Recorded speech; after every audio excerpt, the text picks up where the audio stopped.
Magro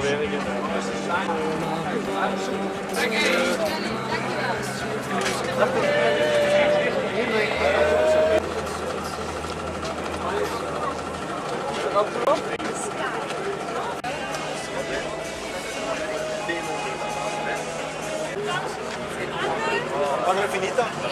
Magro finita. Ja, ja. Hey. Hey, ik had hem in de sprintfoto, toch? Oh ja. Kon niet schaken, zo koud.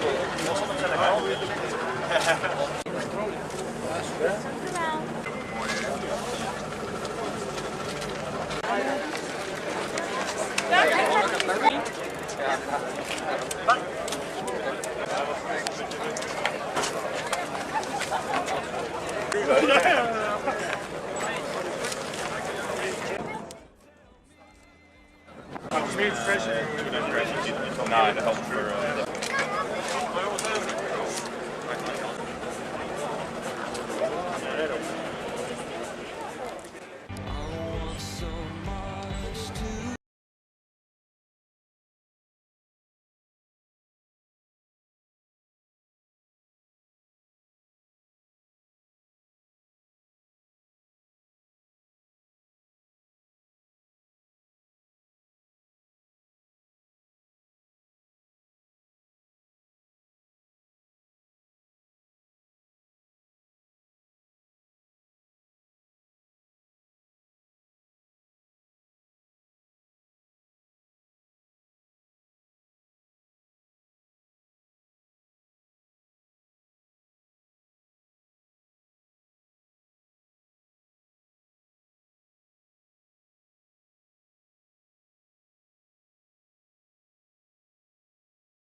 Of Deinzer making its way to Wevelgem. Tom Boonen, one of the big pre-race favourites. You can see the World Championship bands on his shoulders there. And of course Danny Pate riding at the front end of the main field for HTC High Road. They're obviously thinking today of their man Mark Cavendish. Former world champion Alessandro Balland, one of the big favourites for Team BMC Racing, a team that hails from the United States of America. The riders make their way over the first 10 kilometres or so, a neutralised section before they actually get to the race proper. There is Philippe Gilbert having a quick chat with the world champion Thor Hushovd.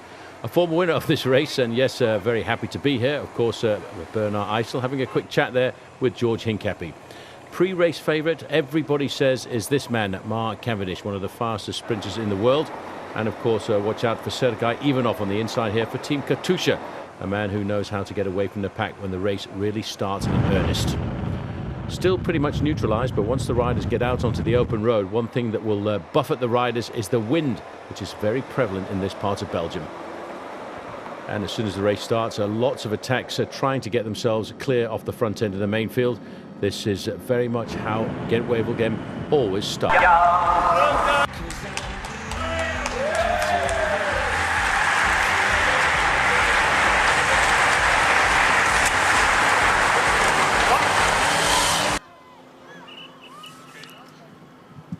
Dag dames en heren, rechtstreeks in de wedstrijd. Maar dat was u daar net al even en dat doen we dus nu nog eens over. En nog altijd met die vijfzelfde op het grondgebied Poperingen. We komen van West-Vleteren, maar geen van de renners is daar bij de paters ook maar een minuutje kunnen gaan halt houden. Jammer. Doorrijden dus met een voorsprong van 1,44 nog. 1,44 met...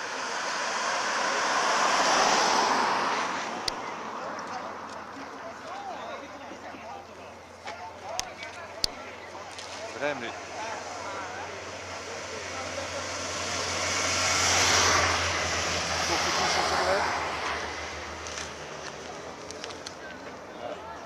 dat zo klaar niet?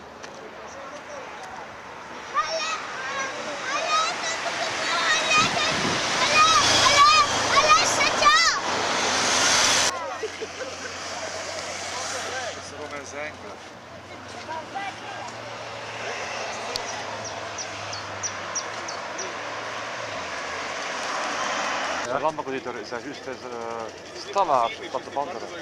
Ze zijn de radio. Ik kan er achter een boem achteraan rijden. Stuurt hij. Ja.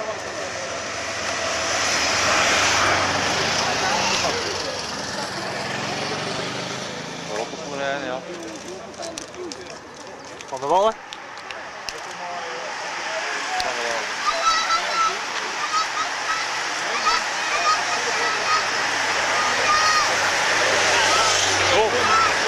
Slovenië. Zo. Van Simmeren.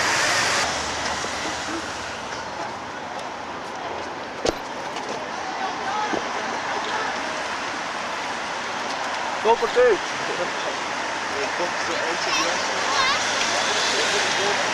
Zo, hier. Zo. Ja, 31. 31. Yes. Ahora por el segundo.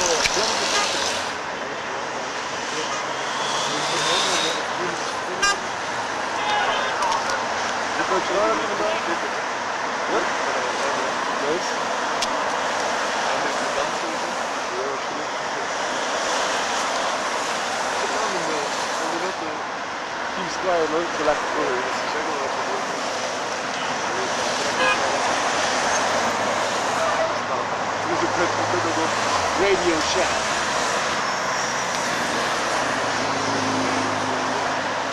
Op de Ronde van Vlaanderen. Ja, dat zal alleen Tom Boonen weten, hè? Of zijn begeleider of zijn trainer, zoals we dat dan zeggen. Dus die mannen zullen wel weten wat er aan de hand is en of hij dat inderdaad nodig heeft of niet nodig heeft. Ik denk dat zij maar heel graag binnen die 3-daagse de pannen zouden aan de start gehad hebben. Maar als Boonen zelf beslist van het niet te doen, dan zal wel blijken dat hij inderdaad al voldoende kilometers heeft en dat de benen al goed zijn. De weer bijzonder strijdvaardige Titi Verclair zal deze Katsberg toch ook wel kennen van talloze deelnames aan de Vierdaagse van Duinkerke. Dat is inderdaad een van de vaste passages normaal gezien. Maar ja, hij is weer om aan hetzelfde bezig. En deze keer zal het wel moeilijk worden om te overleven tot het einde. Hij heeft het dit jaar al een paar keer gedaan. Met een lange ontsnapping en overleven en de beste blijken te zijn. Maar deze keer zal het in deze Gent-Wevelgem zal het moeilijk worden. Zo ook in de slotetappe van Parijs-Nice. Ook toen dacht je van waar rijdt deze mens naartoe? Ja, dat wisten we dan wel. Ja, dat had ook te maken uiteraard met het peloton daarachter. Maar hij was toch wel veruit de beste daar ook die dag. Is een dagje geholpen door onze kameraad Thomas de Gent. Ja. De eerste overwinning. Die laatste overwinning die hij daar boekte, ja, dat was dat meer te maken. Hij had niets te maken met het klassement. Nee, daar had hij geen kans meer. Ja, Dus staat hij nu in het klassement? Hier is geen klassement. Hè. Ah, je bent mee, dat is goed. 73 kilometer. Cassure in het peloton. Ja, we horen dat nu in het Frans, dus geven we dat ook in het Frans door. Dames en heren, even bij de zuiderburen gaan kijken. Dan moet je je een beetje aanpassen. Ja, dat zijn de cassures en daar heeft Boonen dan een probleem mee. Hè? Want die moet nu dus van pelotonnetje naar pelotonnetje. Dat is een spijtig voorval. Maar zo had de kanselaar er gisteren 24 voor zich, pelotonnetjes. Dat klopt, inderdaad. Waar is Tom Boonen? We gaan hem zoeken. We gaan hem zoeken. De volgwagen was er ondertussen al bij ze. Dit is Tom Boonen ook niet. Hier is hij wellicht. Is hij dat? Een vermoeden. Een renner met een wat groter gabarit. Dat zou Tom kunnen zijn. Maar hier is daar Tom komt... Boonen. Ja, is goed omringd.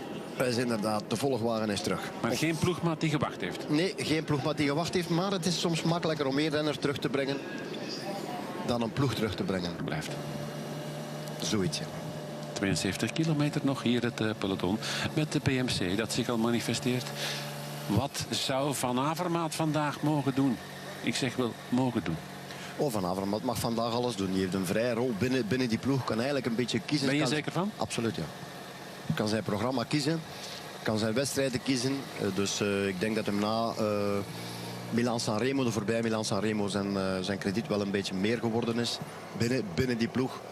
En dat hem dus eigenlijk wel zichzelf kan... Het belangrijkste voor hem is, voor Greg, dat is dat hij een mannetje om zich heen krijgt om een beetje de koers te lezen. En hem op een goedkope manier daar te brengen daar waar hij moet zijn. Een beetje misbaar daar aan het stuur van de volgwagen. Zal het Wilfried Peters geweest zijn. Die het misschien niet zo prettig vindt om dit beeld te zien. Maar het wordt gedoogd. Hè. Goh ja, het wordt gedoogd. Ja. Niet elk jurylid gaat dit toelaten. Hè.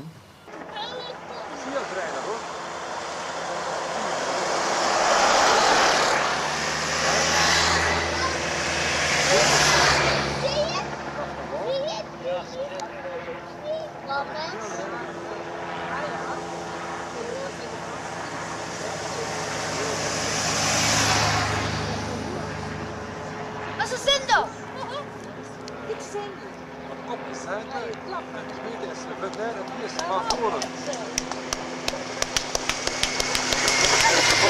Kom maar in Bouclair, kom aan hè!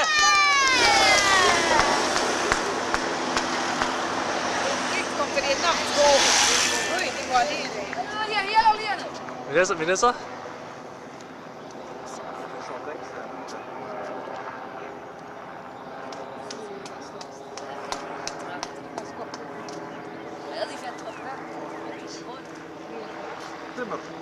Timmer, ja, dacht het. Hey, kom maar uit.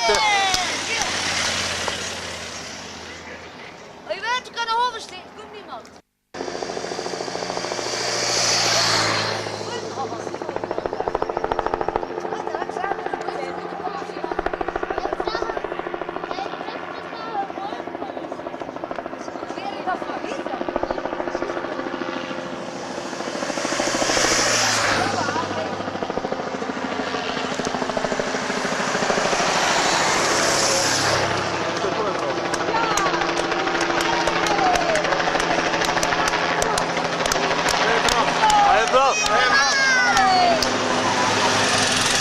Daar pelotonnen zijn.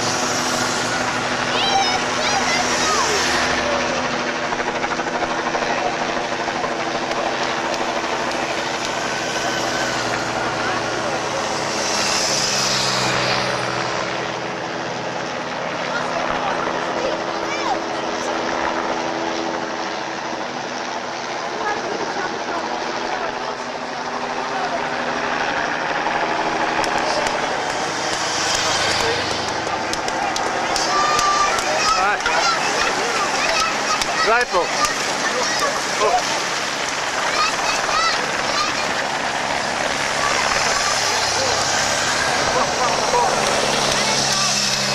Daar is daar de boot. Hé Tom, kom maar. Nog één ding.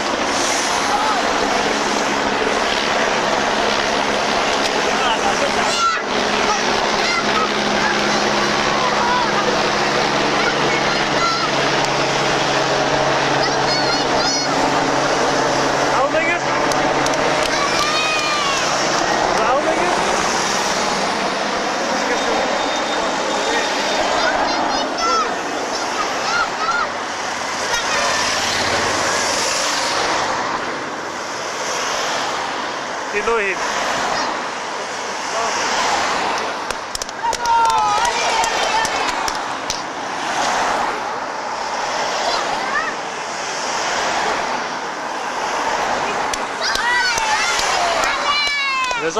Change the pace, and that really is because of the fact that everybody is waiting now until they get to the next big climb of the day. Teammate from Boonen coming up alongside him just to pace him over those last 40 or 50 meters and to get him back into the fold. Great roads around here. This race in the early part, when they move away from Deinze, they go up to the coast not too far away from Ostend, go along the coast down towards De Panne, and then back down into the southern part of this part of Belgium and into these very difficult hilly areas. They've got the Kattenberg or the Mont de Oh, great. 116 is dat? As they called it in French. The Zwarteberg, the Black Mountain, Rodeberg, the Red Mountain, and of course the race is famed for its ascents of the Kemmelberg, which is a very nasty climb. Probably more dangerous is the descent of the Kemmelberg because it goes straight down, and in previous years we've had some very, very nasty crashes.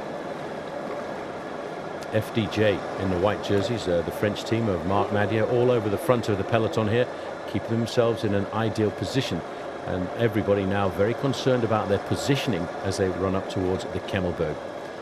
There is a beautiful view. We're actually not very far away from France here, and in fact if you go to the top of the Kemmelberg, right away to the west, you will get into France in around about 3 kilometers of riding. So although this is a very Flemish part of Belgium, we really are right on the linguistic border with France.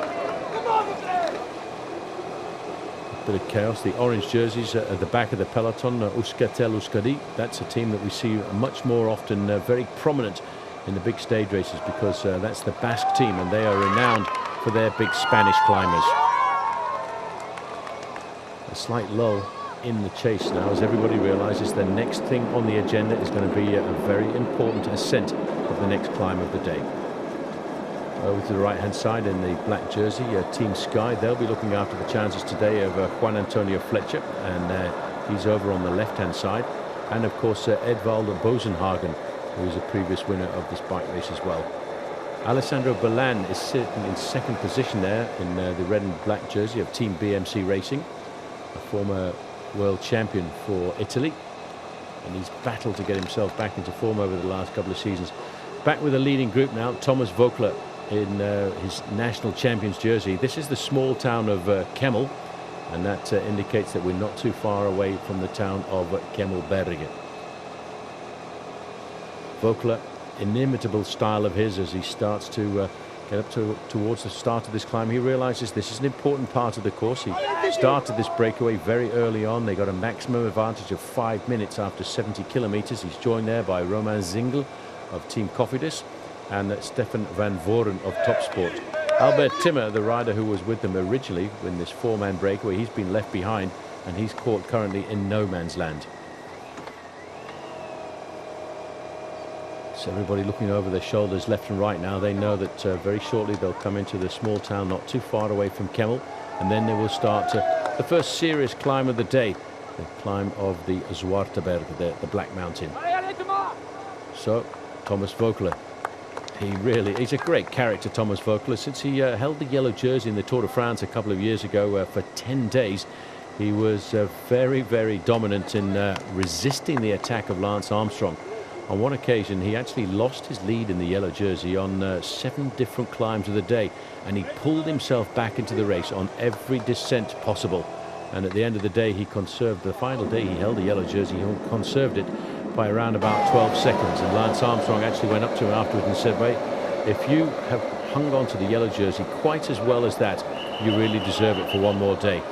However, Armstrong did take the jersey off him the following day and held it then all the way back up to Paris. So we're in the heart of the Heuvelland here. It was a magnificent part of the world for racing and for riding your bikes. Lots of races coming through this part of Belgium. Races like the 3 days of Le Panne, which very many riders use as preparation for the Tour of Flanders. He's an aggressive lad, isn't he, Thomas Vogler? As you look at him here, trying to make sure that they keep on advantage as much as possible over the main field. Interesting story about Thomas Vogler, because he actually grew up on the island of Guadeloupe in the Caribbean, the French islands, and he raced with a lot of the cyclists in that part of the world down there before coming across to Europe. His father, strange story about his father, because his father was a doctor in the Guadeloupe, but he was a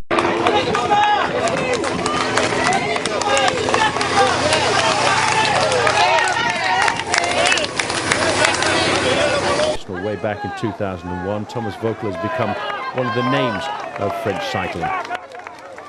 These are nervous times now as everybody starts to look at the front end of the main field, left and right. The teams are, well, that's supposed to be Eddy Merckx over on the right-hand side of the road there. The Belgians really getting into the fun of Gent-Wevelgem. That brown jersey there, the Maltini squad, was the team that Eddy Merckx rode for many, many seasons.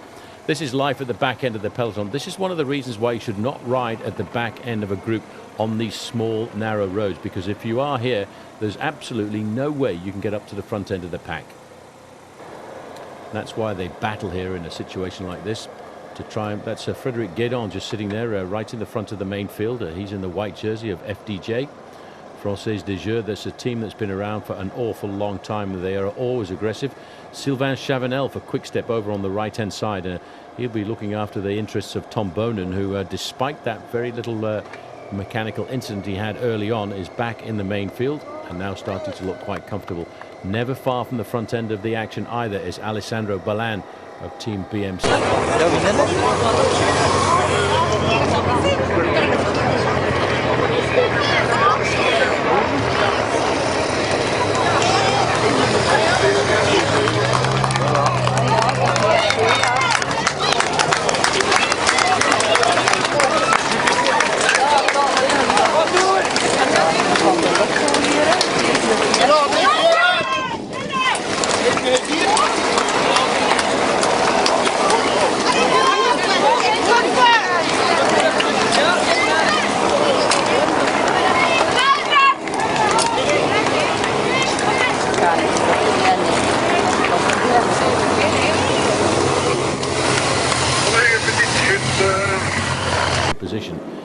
touch your brakes at any point here, you'll find yourself going off the main field. If you were to take a left-hand turn there, by the way, over to the left-hand side of the picture, you would find yourself going very quickly into France. There's a slight mechanical problem there at the back as one or two riders, they were forced to put the brakes on. They looked for the early exit and ended up going off the road. Back with the leaders. Still these three riders who have dominated this race since the 70th kilometre. It was all started by Thomas Voeckler, the French national champion there in the red, white and blue, looking to try and write his name. Voeckler's had a very good season so far this year. In fact, this I would have to say is one of his best seasons. He won the stage very early on in the Tour of the Mediterranean. He led that race for 2 days before he lost that. He won the Tour of the Haute Var as well, and then took 2 stages of Paris-Nice on stages 4 and 8. I'd have to say this so far has been the best season that Thomas Voeckler has had for a couple of years. Life at the back, you can see these are fantastic roads for racing on. Very narrow, very difficult, treacherous and tortuous, as many of these spectators have come here very early on, as we now start to get ourselves into the real heart of the Heuvelland. We're never really very much further than about 3 or 4 miles away. This is the Zwarteberg. The riders are making themselves up to the top of, not too far away from a small climb called Le Moulin, or the windmill, which is this is the rider who was in that breakaway I was telling you a little bit earlier on, Albert Timmer from Team Skill Shimano. So he's coming back into the main field, so that leaves the race situation as just 3 riders off the front, with Thomas Voeckler, Romain Zingler and Stefan van Voren. They are still holding on to around about a 30 to 45 second advantage. Over the top now, this is the red mountain, the Rodeberg. You can see the excitement now as they go over the top of the Rodeberg. They take this descent. They're now lining up. They all know that what is on the horizon is the very critical climb of the Kemmelberg.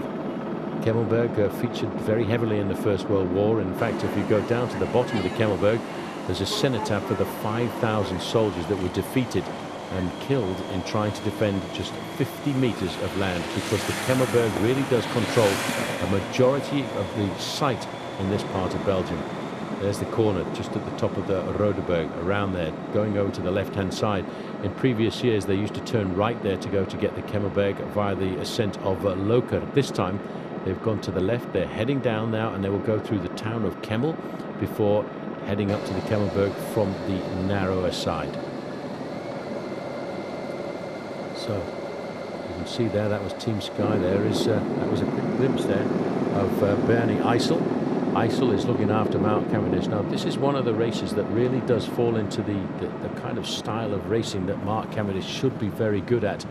Cavendish not had a great start to the season. It's again been dogged by illness and injury in the early part of this year, but he's hoping that once again he'll get himself back to form for the big Grand Tours, races like the Giro d'Italia and of course the Tour de France. Nobody shirking any of the workload here at all. Everyone sharing the pace. Zingler at the front here for Cofidis. Big strong rider from France, and obviously encouraged by the workload that's been put into this race by Thomas Voeckler. He's a real character, Thomas Voeckler. He turned professional, as I said, way back in 2001, and he's won around about 40 races throughout his career, and always from breakaways like this. He's a dominant rider. Only won 2 races last year, but of course one of those important races that he did win was the National Road Race Championships, and that was in June, just before the start of the Tour de France. A slight lull now before the storm, as everybody's got themselves into position. If you look at the colours of the jerseys, there's a lot of jerseys of the same colour getting themselves in groups at the front end of the peloton, and that's because everybody's trying to line themselves up to try and make sure they can get their teammates into an ideal position to start the next big climb of the day. Looks like Jeremy Hunt there in the black jersey of Team Sky. He'll be looking after Edvald Bosenhagen. That is not a very big main field, so 1 or 2 riders actually have been shelled off the back during the crosswind section of this course. When we come from De Panne on the coast down through Poperinge and down into this part of the Heuvelland. And this is, and you see, riders will take any kind of risk that they can when they want to try and get to the front. They know if you want to stay in with a child, well, that's very precarious there. There's a lot of danger in this part of the race here. riders are taking risks. They're jumping onto the pavement here because they know there's only one way to move forward. They know they have to be at the front once they get up towards the camel bed. Omega Pharma Lotto now starting to get themselves organised. They're looking after Andre Greipel. That's Greipel in third position. He made the switch during the winter months as well there to switch across to his new team of Omega Pharma Lotto, former teammate of Mark Cavendish. Now this is a bit of a problem here. This looks like Lars Boom. Got his hand up in the air. He's looking for a spare wheel foot, and this is a really bad time to have a rear wheel puncture. As he gets round that corner, waiting for the team car to come up alongside him. A bit of chaos going on now. Now there's a quick wheel change. The mechanic up alongside him. 3, 4, 5, 6. Well, we're looking at 7, 8 seconds. That's a very quick time change. Now, to change like that, you've not got to panic at all in a situation like this. You've got to wait for the mechanic and the team car to come up alongside you, get off the bike. Don't show any sign of panic at all, because when the bike rider starts to panic, that puts a little bit of panic into the feeling of the mechanic, and he makes mistakes. That mechanic did not make any mistakes at all there as we start to look down. In fact, it wasn't Lars Boom. Lars Boom was just sitting at the back of the main field. He put his hand up to indicate to his team car that there was a problem and he wanted them to come forward, but he is sitting at the back here looking over his shoulder, waiting to see whether or not his teammate is going to come back into the pack. Keeping himself topped up with energy. Rabobank, a great squad, Rabobank. They've raced all over the world. I saw them very early on. They were very, very dominant in the early season Santos Tour Down Under. That's Andre Greipel in the middle there with Lotto written on his shoulders. A very strong bike rider being looked after today, and this is interesting because that's Philippe Gilbert just alongside him there, and obviously Philippe Gilbert, he is riding the work today of a teammate, and he's looking after his own teammate Andre Greipel, because this is very much regarded as a sprinter's race. And also riding to the front, I noticed there for Team Leopard Trek, Daniele Benati, the Italian sprinter.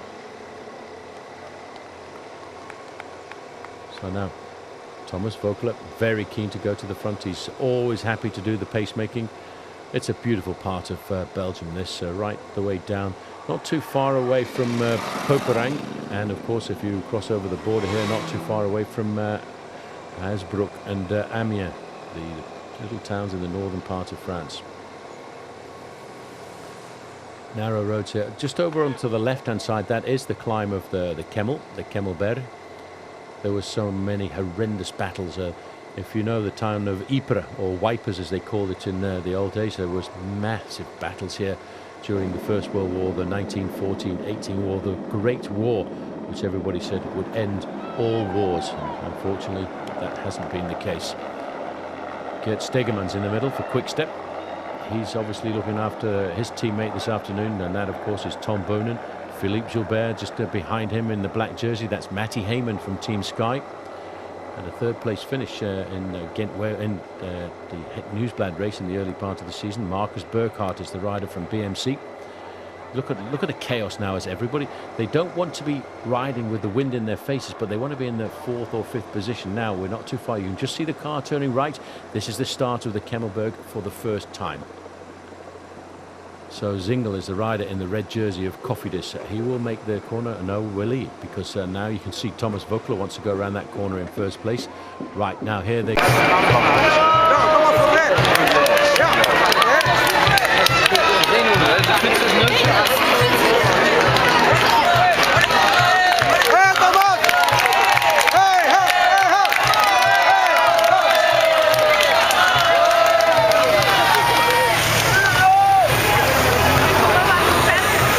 Crowd in Gent-Wevelgem this afternoon.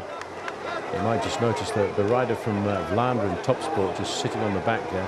He's having a pretty difficult time, is Steven van Voorden. Top Sport Vlaanderen, though, I have to say they're a great squad. They've been a real development squad for Belgian cycling over the line. Oh, there's a problem at the back here. This is Mark Cavendish.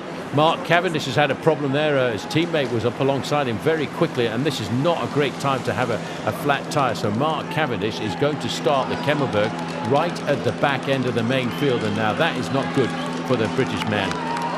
The man from the Isle of Man, as Voeckler here stamps his authority here on the Kemmel. Now this might look like the steep part of the climb, but I can tell you from experience it is not. It's once you start to get around the corner that all of a sudden this climb starts to get steeper. It's a real nasty climb, the Kemmelberg. It starts off with a steady gradient. As you get closer to the summit, it gets harder and harder.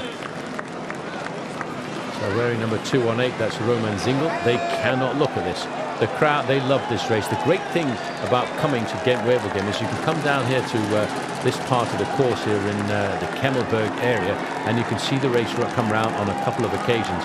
And not too far away from the top of the climb, there's a very, very nice little cafe where once the riders have gone by, you can run in there for a cold beer, a cold Belgian beer, and you can watch the race on a big screen. So almost to the top of the climb, over the summit there of the Kemmelberg, they will go round and they will come back to do this climb one more time. Now, in previous years, they've gone straight over the top and down the other side, but it turns out that the climb was very, very dangerous indeed. So what the organisers have done, they've found another smaller road over to the left-hand side, which takes the riders off the Kemmelberg nice and safely. Now then, look at this. This is Philippe Gilbert in the front for Omega Pharma Lotte. He takes the riders around that corner in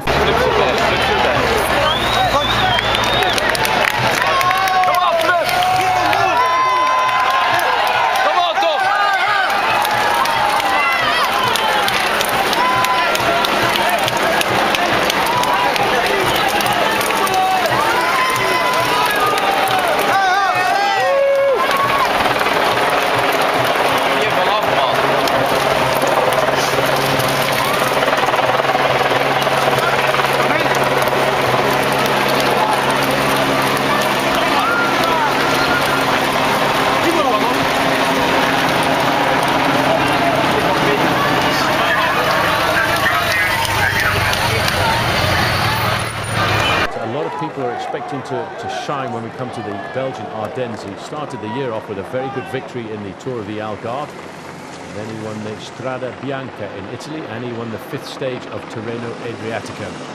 Now, look at him. He's looking over his shoulder. He's looking to see the whereabouts of his own teammate, Andre Greipel. But he really is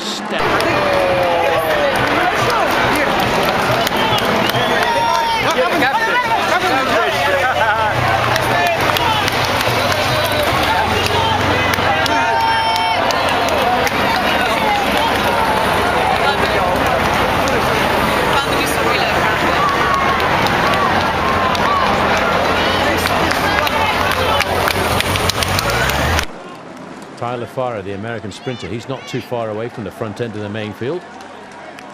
As we can see, Philippe Gilbert is really stamping his authority on this climb, but there's no gap starting to... Matty Heyman is having a wonderful season so far after 3rd place in the recent Het Nieuwsblad. He's at the front end of the pack here.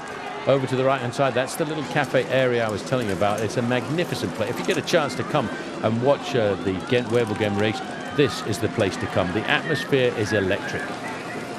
So as we look down there, there's no major gap starting to appear as we speak, but certainly once they come round here for the 2nd time, then all of a sudden this race is going to start to split up.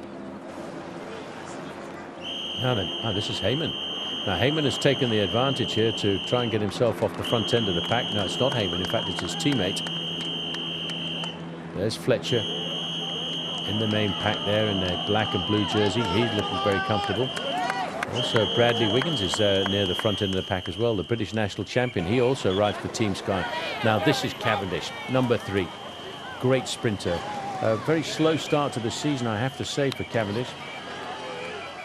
He really did have a bit of difficulty very early on. He did get himself a stage victory in the Tour of Oman. That was the 6th stage. But since then, he's been scuttling around trying to find himself some form, and it's very difficult on this circuit around here, around the Kemmel, to try and get yourself back into the race if you have a mechanical incident. But he's almost got himself to the back end of the main field, but he's got to do that before they get off the descent of the Kemmel. Now, as these riders turn to the left, in previous years, that's where the race used to go straight on, but it was much too dangerous, especially if it was a little bit wet, and we've seen some very nasty crashes on the descent of the Kemmel from that side, and it's a very steep descent. In fact, there's no way of manoeuvring. This is the so-called safer descent there. There's Cavendish going around that corner. It's one of his teammates there, just a wrist there by Cavendish. And I think looking at Mark Hughes, looking very, very lean indeed. I think he's on good form. It's just bad luck, you know. And, and that's part of the classics. That's part of what makes these classics so. How should we call it? Spectacular. Is that you have to have super legs, a little bit of luck. A lot of the time you make your own luck as well, but you definitely need to have a certain amount of luck with you. Yep. Can they make the bridge here? This looks like an interesting little move. Matt Heyman, and you've got George Hincapie, and I wonder if that's Baden Cook coming up there. Well, we'll see in a moment. Certainly looks like it on the pedaling style. It does. Well, we'll see. It's for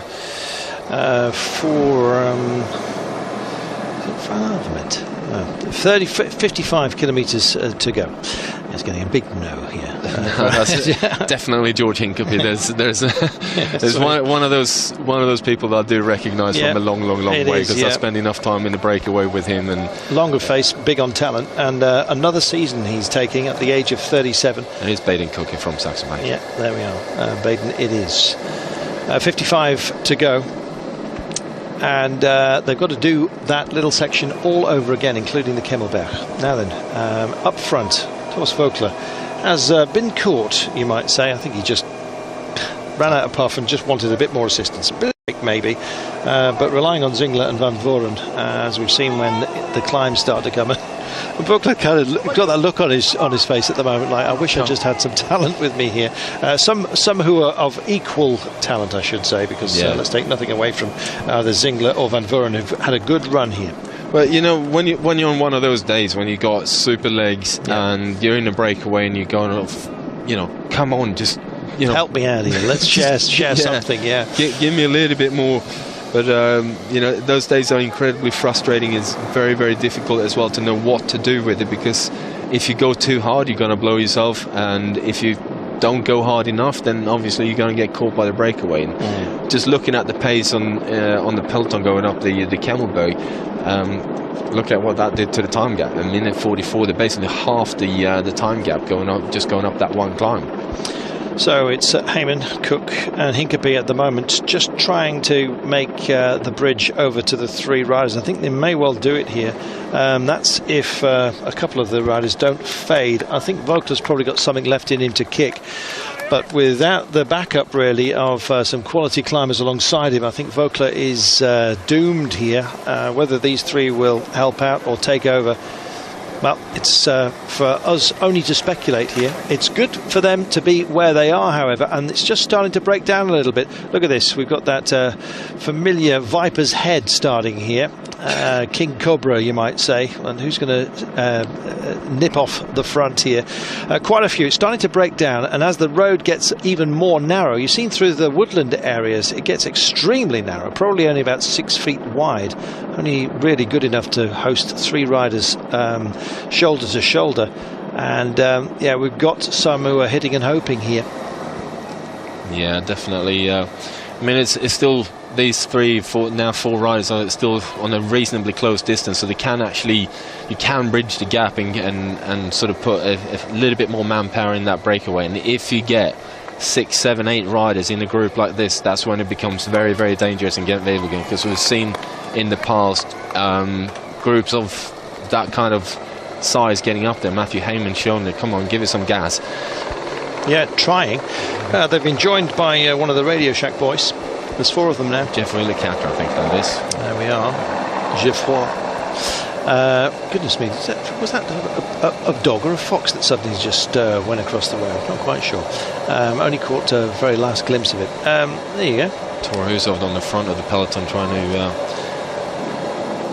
get himself very, very low and get onto the just trying to make it back to this the second group as we speak. There's 4 of them at the moment, a little tiny group, and it's Hushovd who's just trying to make something of a bridge here. Always a great shot when you see a big man in a situation like this. He's good at this, though. Oh, he's very good at this. Going downhill, Tor Hushovd is one of the best men in the world at the moment.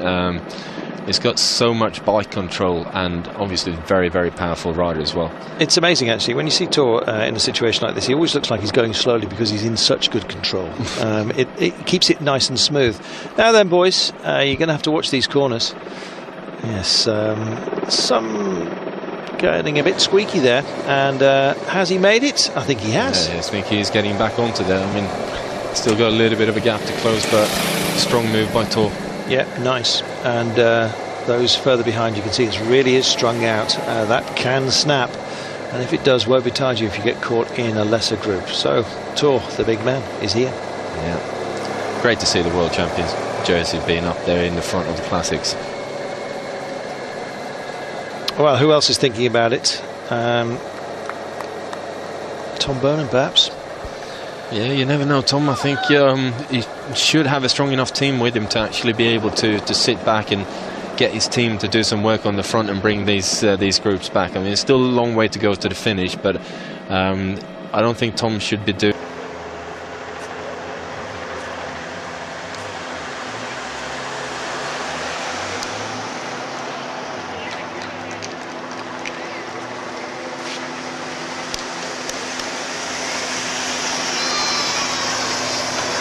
The feed again. Yeah, time to take on something. Even though it's overcast, they'll still be burning plenty of calories there, and they've got to make sure they don't run out of fuel at this point. Yeah, still 50 kilometres to go. You know, it's just over an hour worth of racing. It's looks like Mark Cavendish is being towed back on by his teammates. Yeah, he has. Or they're just getting to the back of it right now. But three of them being sent back. As you guess, they're wearing the number 5, number 4, I beg your pardon. Lars back, number 8. Yes, number 5 is Rasmussen, the big frame of Rasmussen. Danny Pate. No, 35 kilometer, dat is als je er voorbij komt. Hoe soft is erbij zien? Hoe soft? Heel Tom is 100 aan demareren.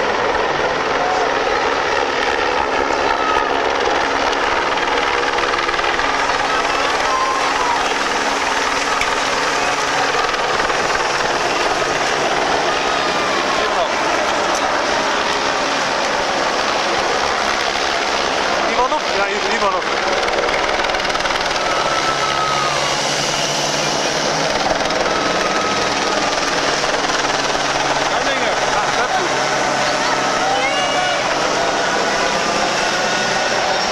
Up to this group as well. I like Stigmans. Yeah, like him a lot. He's been quiet. He was certainly quiet with his. He was kind of brutalised by a few teams. He bashed all over the place, wasn't he? Didn't really work out for him at Katusha, but he's finally found a home. Yeah, I think he's finally found a good place here. He's back to Quick Step where he started out, and it looks to be going really well again. Yeah, he's a big old chugger though, and he needs assistance to get up to speed. But with the run-in today, it might well suit him. You never know. We speculate. Have you got any tips? Top tips today, I think.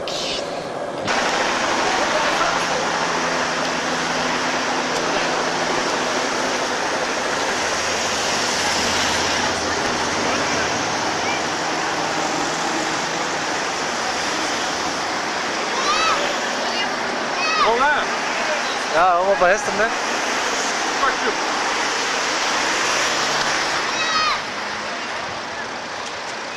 Thomas. Thomas is geval, weet Thomas is geval. Ja? Hier de quickstep. Zijn voet dan, hè? You know, Boonen, Tyler Farrer. Who else have we got in there today? I think Andre Greipel should be. Yeah, do you know? I was just about to say Greipel because he's a bit of a thug, and today you need to be. You need to be a hard man, definitely. You need to be a fast man in the sprint, but also someone who's able to take a few turns in the wind, because this is not only a question of placing yourself. You've got to get yourself to those positions, and you're not always going to end up in a position where you have a teammate who can take you there. Sometimes you have to step out in the wind and actually get yourself to the position where you need to be for a climb or a cobblestone section. Yes, well, the likes of Boonen as well, they've got a lot of expectations on their shoulders. Belgium does expect, he won it in 2004, can he do it again? Well, I'm sure he can. Well, definitely. I know he can, but will he? Willie is a different question. You know, we'll have to wait and see.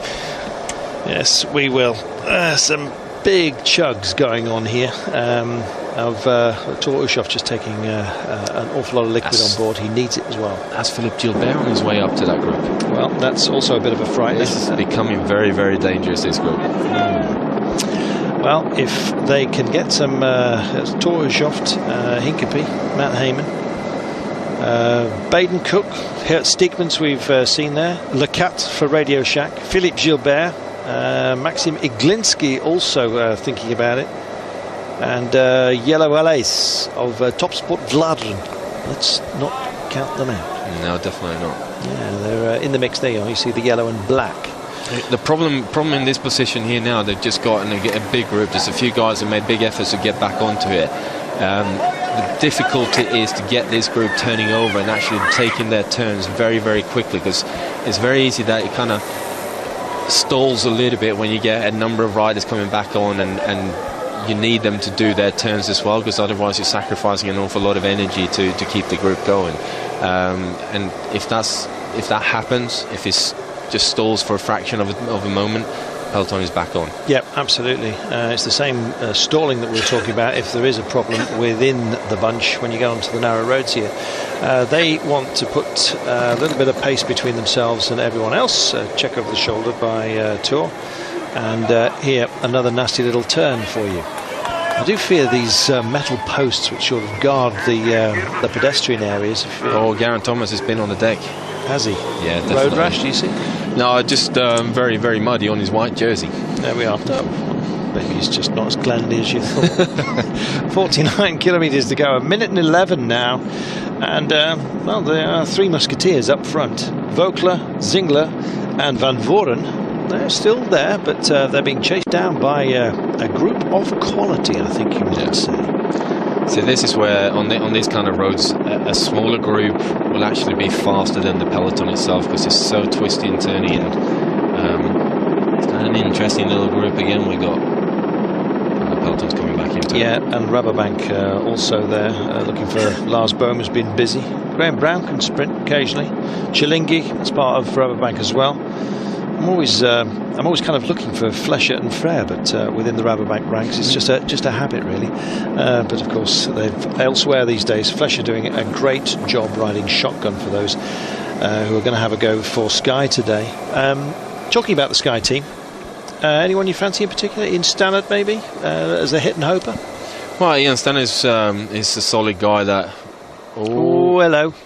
Metal post alert. Yeah, we were talking about that just a moment ago. There you go. Andre Greipel, I think. Had to stop to a virtual standstill because suddenly there was a metal pole in the way. Yeah. Yeah.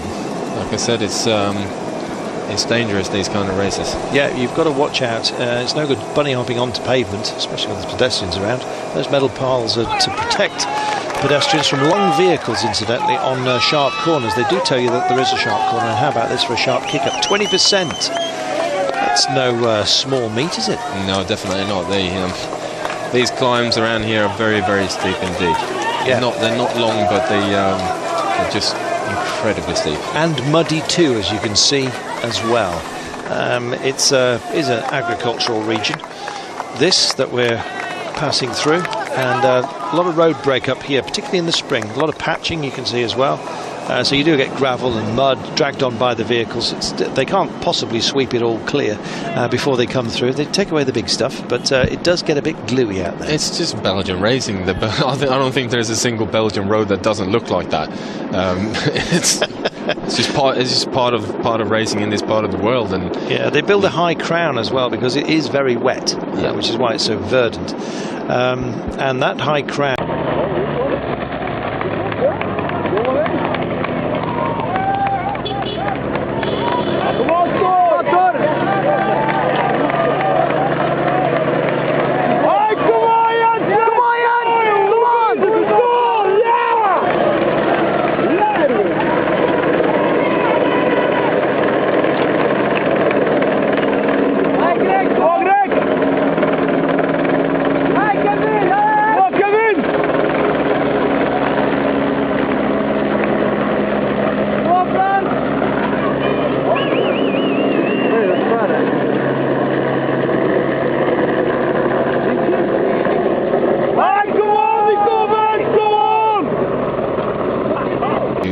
Peloton is getting back onto him. Well, it was hard work by Rabobank, I think, as well, in there. I don't know who you may pick from Rabobank today.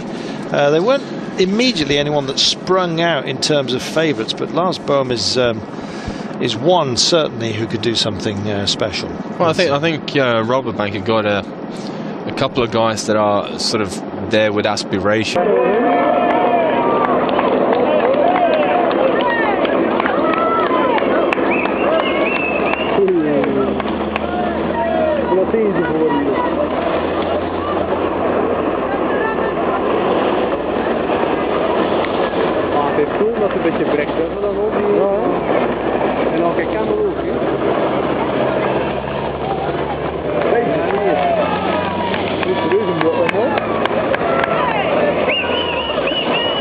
Got to just basically get yourself to a position where you have your service car right behind you. If that means riding a kilometre or two on a completely empty tyre, then that's what you're going to have to do. Well, that group, including Gilbert, one of our favourites, has been caught here. And 57 seconds now is the gap for Vogler out front, with 46 kilometres to go. And this is that sort of strange intersection with a bit of a highway here, and the pace suddenly kicks up, and Steekman starts thinking about chugging out there. Yeah, Jeremy Hunt getting on the front here, just keeping the pace high. It's been a high-paced day today, actually, higher than you might have thought. And if you take away some of the bumps, we're around about the 50s. They've been quick on the flat section, so it could well be a quick run-in.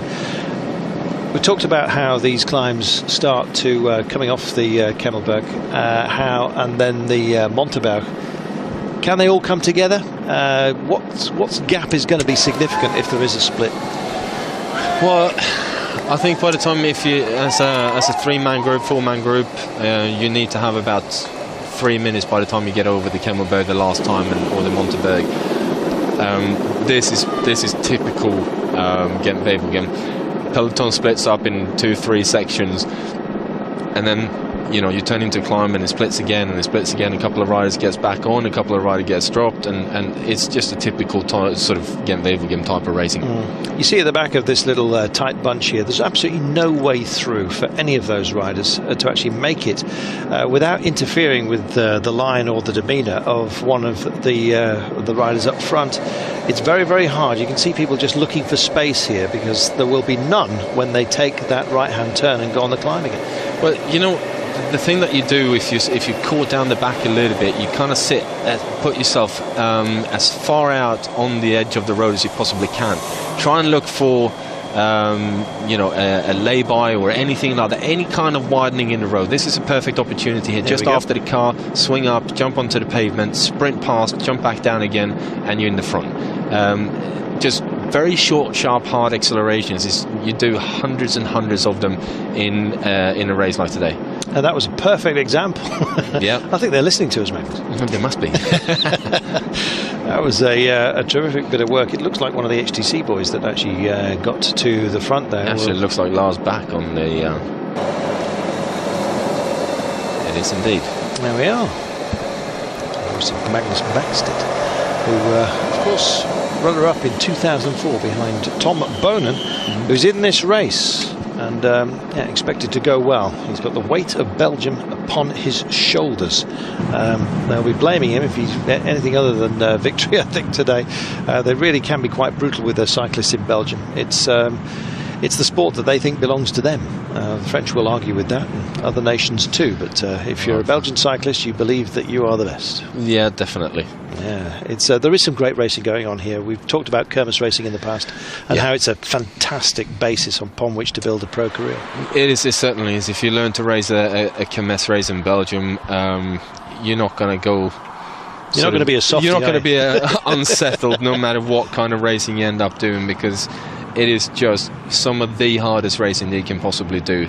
Generally about 10-12 kilometre circuit laps, lots of corners, and it's just the pace is just incredible. Formerly sponsored by cafes, incidentally, if you're wondering why. Yeah. So you'd all gather in the market square. The cafe would have great business. It would provide the prizes, etc. Been going on for a long, long time. Yeah, the nickname used to be Tour of the Church. Gilbert having a puncture. That's not good. He's, mind you, Cancellara, you know, in the E3, he had several punctures along the way. Even a bike change, and still went on to win it. Yeah, definitely. Look here though, perfect example. Gilbert has been told that, you know, he's to be looked after. His teammate jumps off his bike straight away, gets him his own rear wheel, and Gilbert is off on the road again. Well, that's extremely good teamwork, and he's going to need that. But how much effort he puts back in to get him back on remains to be seen. Yeah. Mark Cavendish had the help of 3 teammates. Looks a bit lonesome here. Oh, I think just a rear brake a little Magic bit. Spanner. Yeah, Magic Spanner. Oh, that rear brake. Oh, yeah. Any other problem? Almost hit my saddle. Have a look at the saddle. You can do a bit of this, but not too much.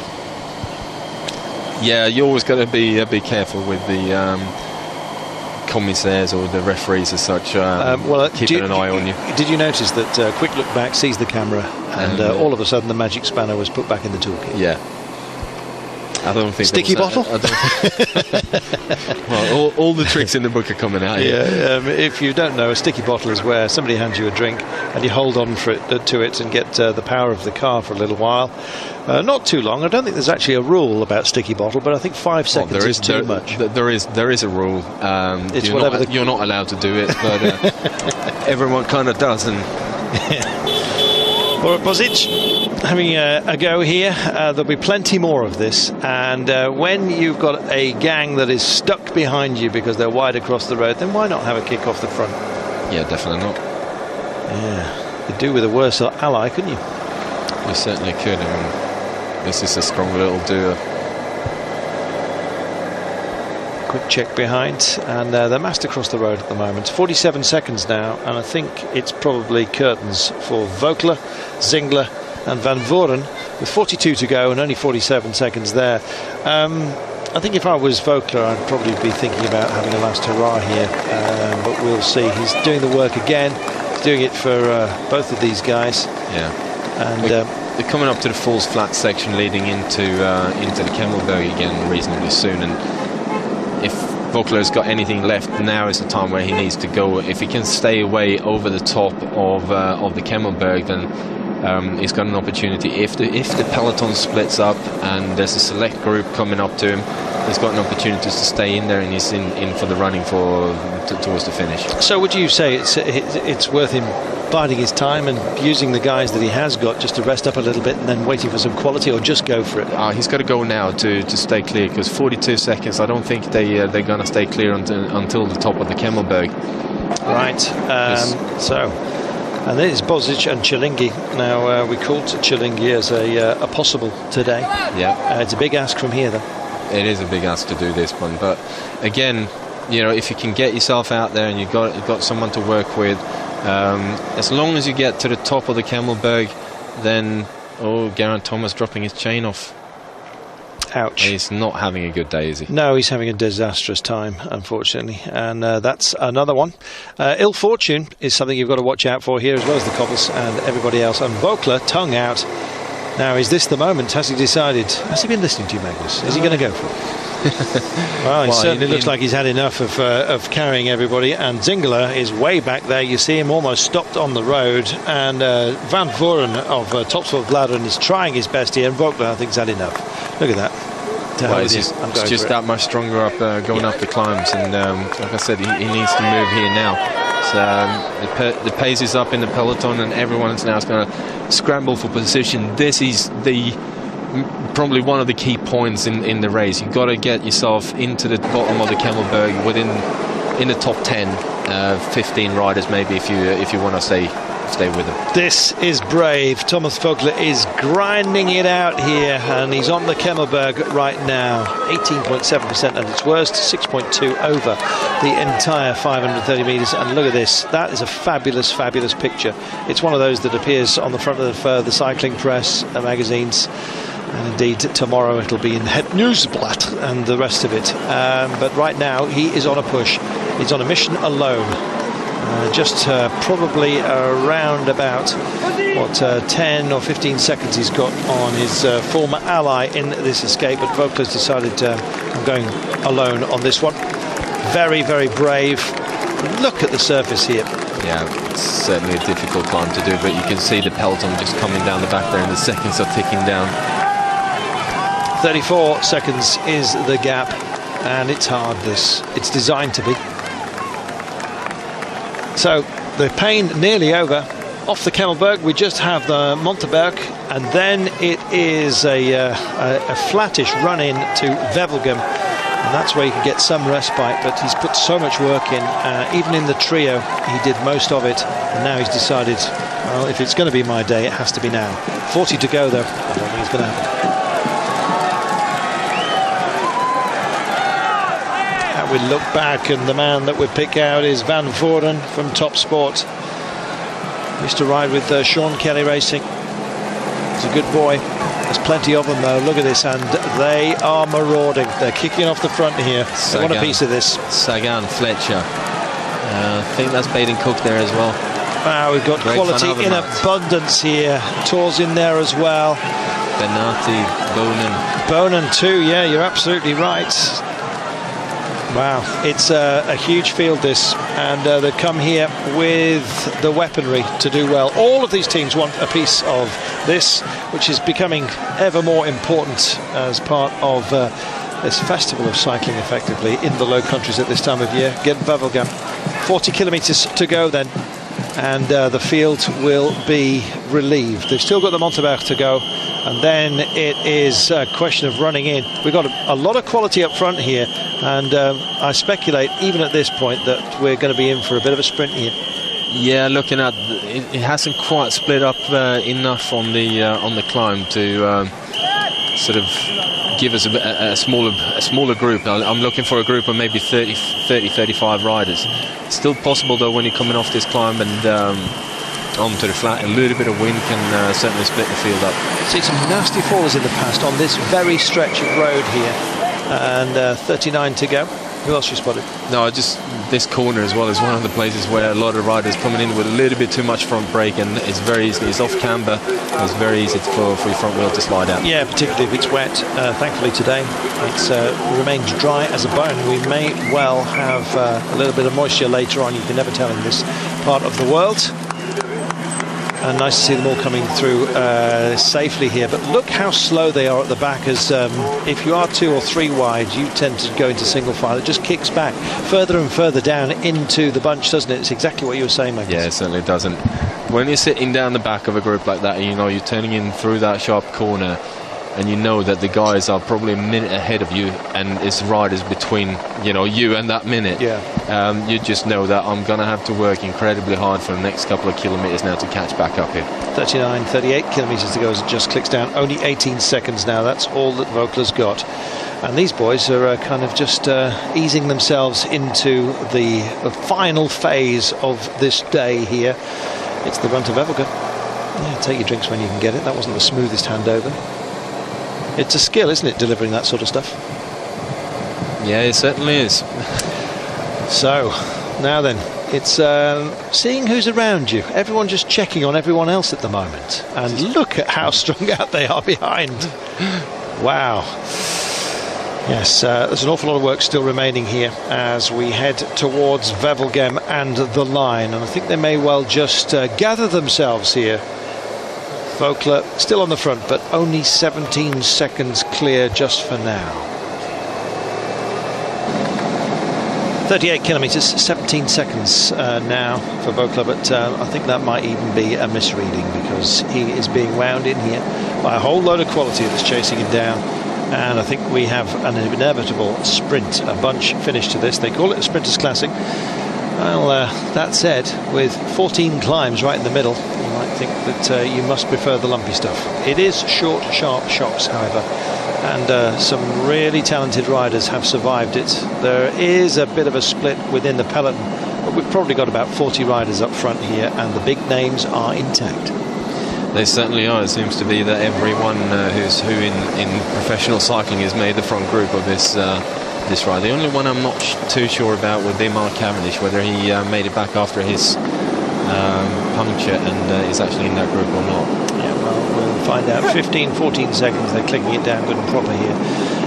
You need a clear sight, to be honest, of the rider up front for the timekeepers to actually make that adjustment. But here we are then on some of the narrow stuff. It gets a little bit kinder. We've got roundabouts and that sort of thing to deal with on the way to Wevelgem, but nothing too serious. This is our final climb then of the day on the Monteberg. And they're probably the bravest man of the day. I think if there is an award for gutsy performance, the Fighters Award, it would have to go to Thomas Vogler, but I think his day is just about done. 12 seconds, and with this sort of train behind him, and it's kick-off time. Yes, trying to make something out of this, and just maybe just draw a group of 5 or 6 who might have something on the descent here. But Stannard on the front edge, driving the peloton. Yeah, Stannard can go from a long way out, but 36 kilometres is probably a bit, probably just a little bit ambitious. But nonetheless, look at who he's trying to pull along with him. Well, it's a question of, at this point, you can actually create a split in the peloton if you just keep the pace high. So many riders have been on the absolute limit, and all it takes is for 1 or 2 guys to swing out and not really been able to hold the pace, and all of a sudden you've got yourself a nice little group. Yeah, you see the power of Stannard as well. He really is built for sprinting. He could well be a feature later on as well. A lot of upper body strength within him. He drops to 3rd place right now. He's got a little bit of help. That's what he wants. Part of his push has made the move here, and as the road starts to just make itself a bit more complicated here, as we get that final climb banner. Yes, and yeah, the speed just starts to kick a little bit here. 36 kilometres to go, 11 seconds, and Vogler's still holding on out there. But you just feel if any of these guys were minded to make a proper attack, then it would just be over in a snuff. And there it's down to 7 seconds, and Vogler, brave moments. Yeah, still splitting up down the back there, though. You know, those couple of little attacks on that climb straight away, you're putting some gaps into the peloton, and that's all it takes at some points. Yeah, there is our lonesome rider up front, just following the motorcyclists round here. We've done a great job at clearing the road here today. This is a nasty little transition point onto a freshly laid tarmac, which in itself can have a little bit of oil across the top of it if it is that fresh. No road markers, you see. So it really is a brand new piece of tarmac. Yeah, it doesn't happen often in Belgium, that. Yeah, that's a rarity. This is this year's road.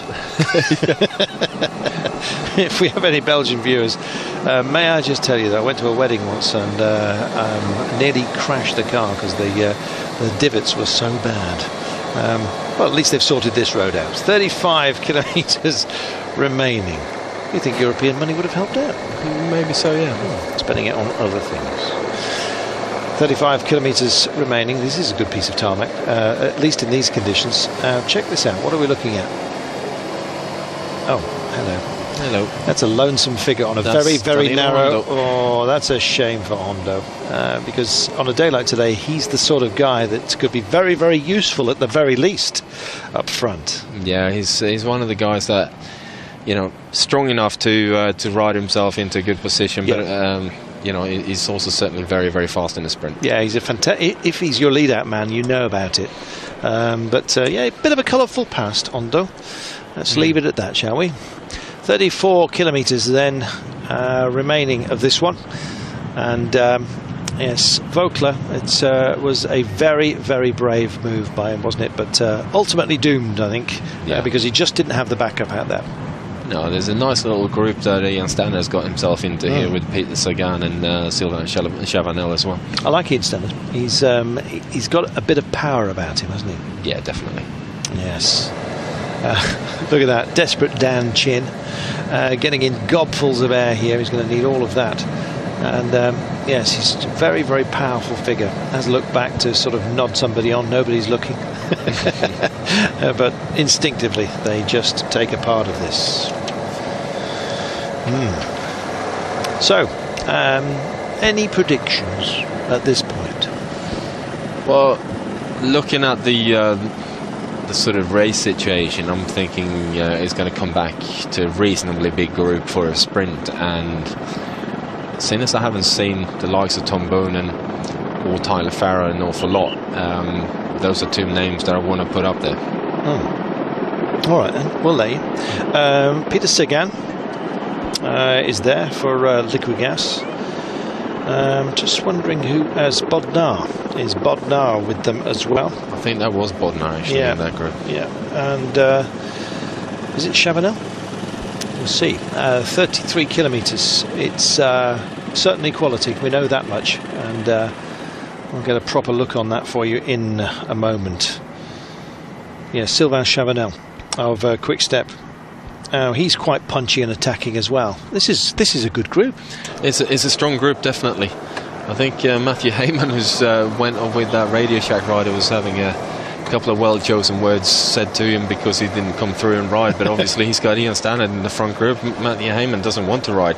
Yeah. Well, it's would you with 33 kilometres to go. There must be some tired legs out there, but Stannard is looking powerful here amongst this group. But Chavanel also looking nice and refreshed, or fresh, I should say. Two Liquigas protagonists involved here as well, Peter Sagan and Masic Bodnar. Well, having a teammate is pretty handy, because if one of you does feel like he can do, and the other one can become a lead weight, an anchor, if you like, for those who are sharing duties. You could also, in a small group like that, play a little bit in disadvantage for the group, because obviously you've got two teammates. You know they're going to be able to play tag team on you in the final. Gilbert has a go. This is nice. Being followed as well. And Tor never too far away. No, it's a difficult one to just kind of pull away off the front like that when you've got the best riders in the world on your wheel. Yeah, try accelerating away from some of these guys. You're not going to get far. No, you need to kind of catch them sort of off guard a little bit, or at least come from slightly further behind and build up your speed and then come past them. But, you know, looking at Gilbert, he's certainly committed to this one. Tell you what, let's talk about the finish in 2004. Yeah. How was it? It was, like I said, a sort of 40-man group that came into the finish, and I came quite far back in that group. I got an opportunity to go with about 400 metres to the finish line, and I just realised I had to go at that given point, otherwise I was going to get swamped again and get caught in the middle of the group. So I went. Obviously 400 metres is a very, very long way to do a sprint, but I managed to hold off everyone apart from Tom Boonen, who was on your wheel. No, he wasn't actually. He had a lead-out train going on the other side of the road. The one person that I had on my wheel was John Kirsiper, who got third. Yes, Kirsiper. George Inkeby in fourth place. Jimmy Casper is the name. Yeah. In fifth place as well. Roger Hammond also running on that day, and a young Juan Antonio Fleischer, younger. Yeah. Yeah, it was once again quite a talented finish, you've got to say, especially that guy in second. Tom Boonen won it that day, maybe today, who knows. It's quite a long gap for Tom since 2004. Belgium expects Edward Bosenhagen. I think he may well have featured, but he's got Achilles tendon problems. It was kind of his day today, wasn't it? I think Bosenhagen has been good here in the past. I think he won in 2009. You know, it's certainly a race very well suited to him, but seems to have a lot of problems with his Achilles tendon. And you know, I hope for his sake that he gets back on. He's kind of finding injuries, isn't he? One after the other. It's a shame. Yeah, it is a shame, and who knows? It might be a problem with his pedal system, or shoes that he might need to change. I don't know. I think he needs to do something to sort of change around and see whether that works better, because it seems to be a recurring problem every spring. Yes, and some people just don't get into the season properly, and if you have injuries early on, you really are hobbled for the remainder, aren't you? Yeah, Mark Cavendish is in this group definitely, because Bernard Eisel is on the front. Well, that's good to know. We'll see how things pan out. There's Tommy Folkler still on the inside there. Yeah. Let's having a look. And there is your man at the moment, Stannard, with Bodnar, Chavanel and Sagan. Stannard, he just almost sometimes looks too big for his bike. He does a little bit, yeah. 30 kilometres to go then, 20 seconds the gap with those four out front. They're entertaining us at the moment. so far, at least on the narrower roads, the response from the peloton has kind of been muted. But you just kind of feel that once things widen up a little bit, they may well all come together. It's a question of when. Yeah. Flat day today, not too much sunshine. No leaves on the trees just for the time being. This is going to be a very, very tall order for these guys to stay away. 21 seconds, you know, with a peloton, they're starting to organise themselves. Obviously, Quick-Step is not going to have to do any kind of work because Sylvain Chavanel is up near the front. Although, I've got to say, it's not the best situation for Team Sky and Quick-Step because Bodnar and, you know, he's a very, very strong rider. But Peter Sagan, hands down the fastest man in this group. Yeah, and that's not exactly what you want. So backup, I think, may well be called for here. Geraint Thomas has had his problems with the chain. Don't know how upsetting that has been within Team Sky. We'll see. Flescher, who's he left to work for, except for himself? You never know. And there they are, as if by magic. Yeah, you got Jeremy Hunt, still got Matthew Heyman. I think I saw CJ Sutton in there as well. So Sky still got a number of riders in there. Fletcher will no doubt be, yeah, he's right there as well. Some of these teams, you know, they've brought some big guns to this one. Omega Pharma, they've got Philippe Gilbert, Andrew Greipel, Adam Hansen as well, can never be counted out. Leopard, O'Grady, Postma, Stan Schneider as well, who you've been calling for. Yeah. Wouter Valent and Daniele Benati as well, let's not forget him. And Vogler, as if by magic, says, come on, fellas. Yep. This is what I can do. Surely you can too. It's obviously got a little bit of gas left in the tank, and you figured he might as well put that in and try and help his team out. Yeah, why not? He's a brave old soldier. Yes, 29 to go and 37 seconds now. They're going to have to be careful that those four out front don't pull away here. As you quite rightly said, it might well be that they all start working for, whether they want it or not, for Sagan. Well, Sagan is obviously going to have to work really hard to get in with Bodnar to keep that break going, but it just looks like Quick-Step are starting to put a few men near the front, and like I said, I don't think they will be particularly happy with the situation up front there.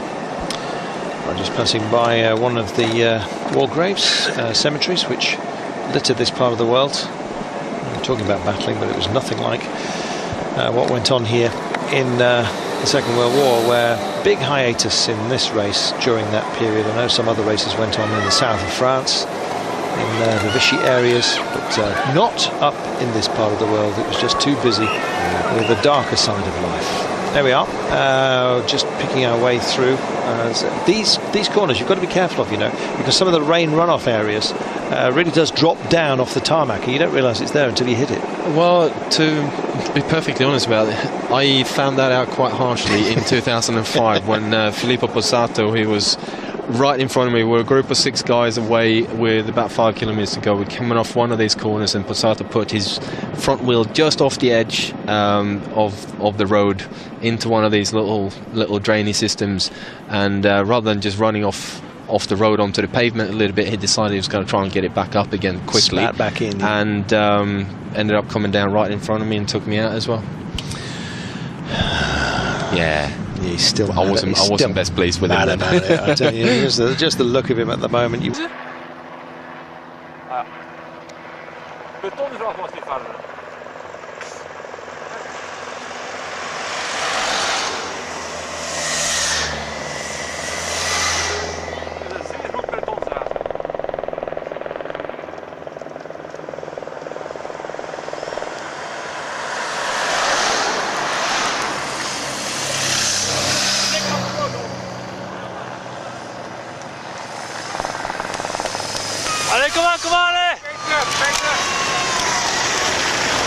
Time gaps. I think for Bodnar there's only one way to do this right now, and that is put 100% effort into this and see whether he can get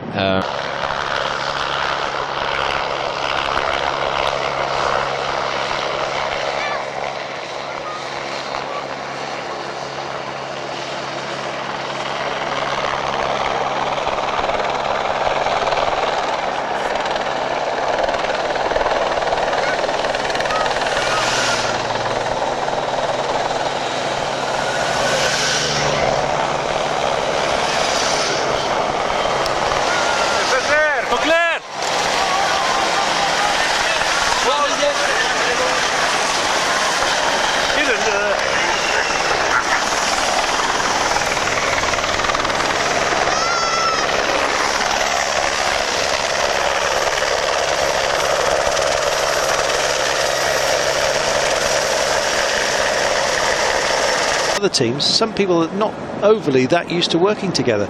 I'm not saying that some of them have cobbled a team together, because we've got some great stars here, but sometimes you might not be that sure about even your teammates, certainly this part of the season.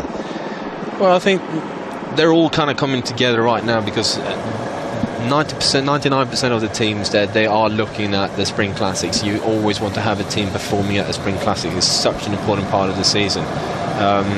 So just about everyone on the start line here will be, if not 100%, but they'll be 99% fully fit. Some of the guys, like you mentioned, Cancellara, he's obviously absolutely flying. So he did a big effort yesterday, decided to rest out today, and making himself ready for Tour of Flanders next weekend. Yeah, it's going to be massive for him. I think he's going to have to start as favourite. Well, I can't see anyone being, apart from him being the favourite. I think if you're a betting man, you'd be lucky to get your money back if you.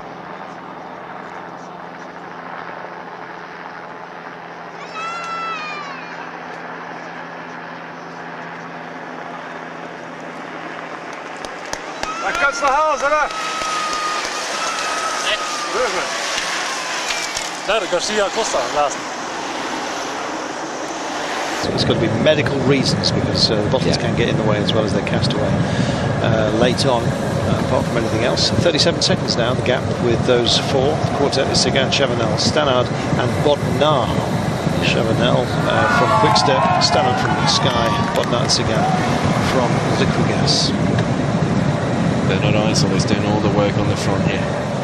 Yeah, big flick out of the, and I think he's quite surprised that his team weren't quite there. Just has a quick scan to see where they are. At this point in time, 25.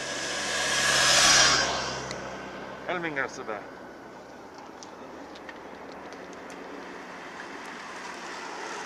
Hier, kijk, hier de Dassane hier. Ziet? Hier vanaf. Hier, Thomas. Steegmans. Hier. Steegmans? Nee.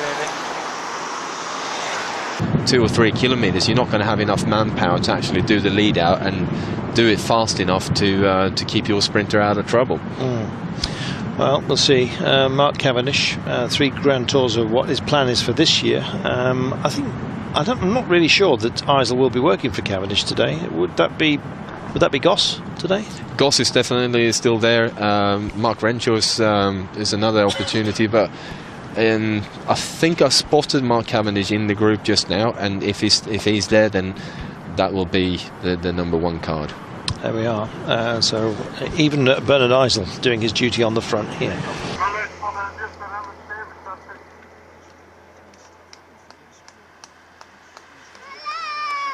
Hier was Summeren.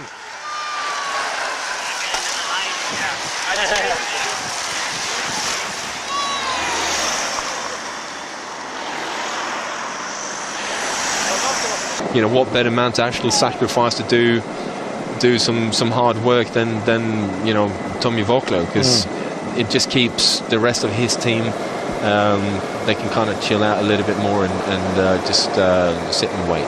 Yeah, well, he's done a great job today. As we said, if it was a combativity award, he would have it. No point getting it and wearing it as a number, though, for tomorrow, because there is no tomorrow as far as this is concerned. Gent-Wevelgem all done and dusted today, and with 22 kilometres to go, 32 seconds is the gap.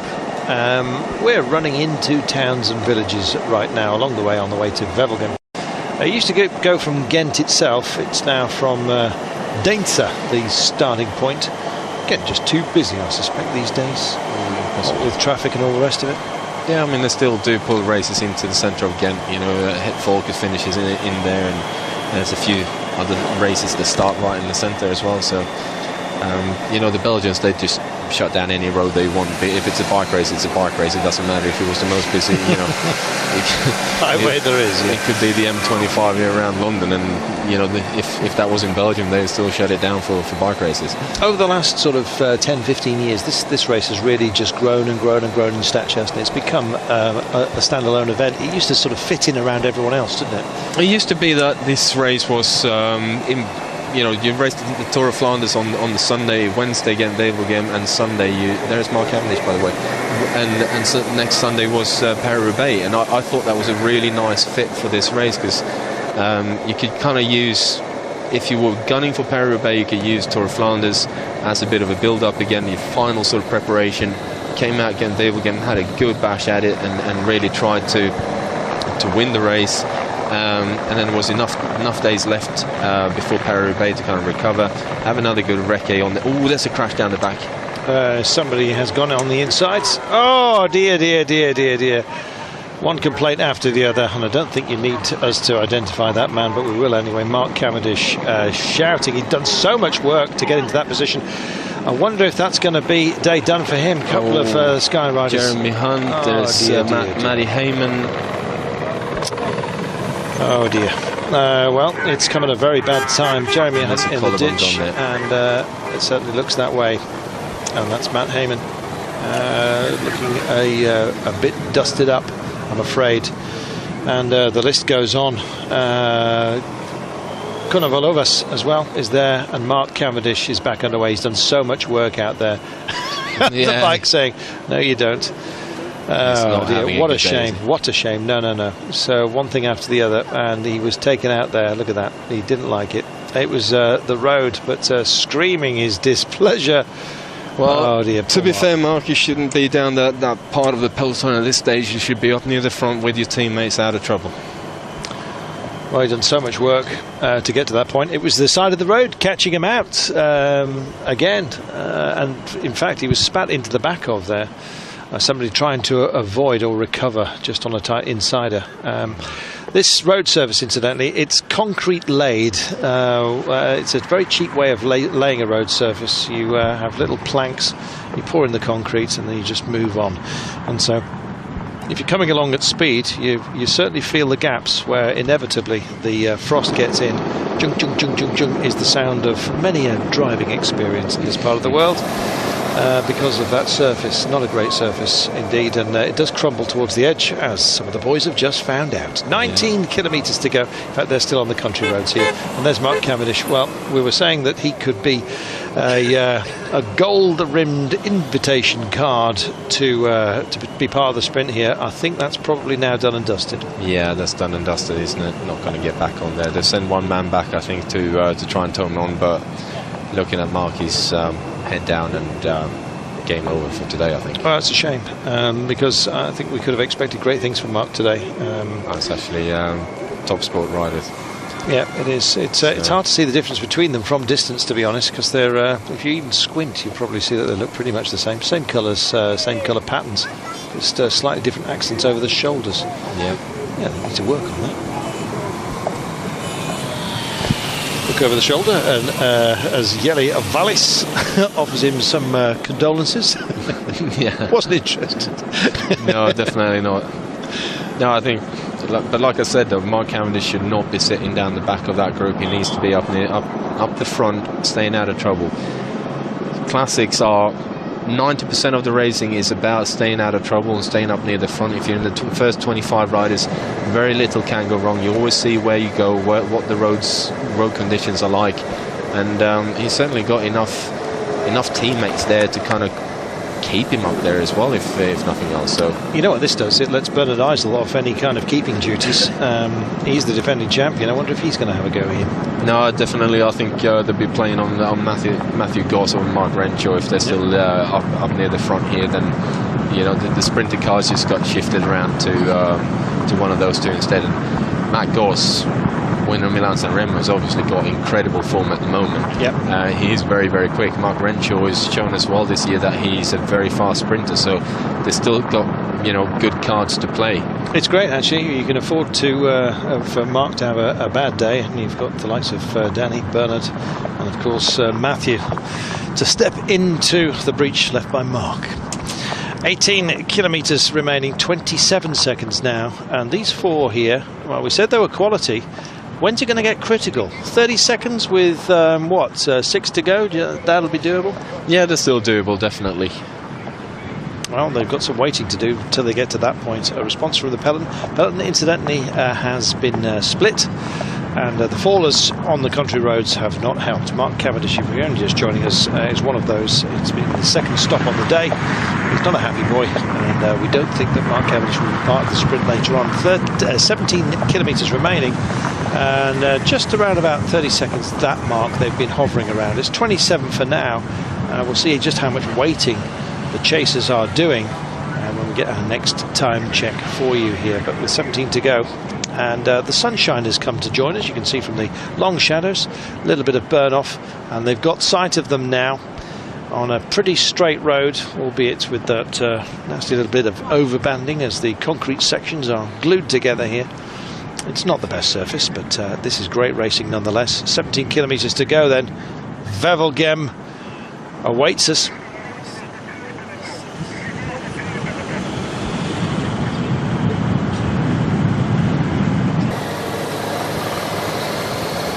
Well, it's kind of now or never, really. If you want to close this gap and do something as an individual, you better start thinking about winding in the 4 men who are down the road. Sagan, Chavanel, Stannard and Bodnar.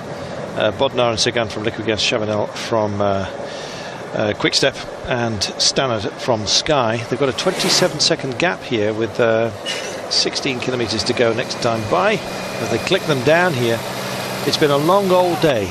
It is a long day, this, isn't it?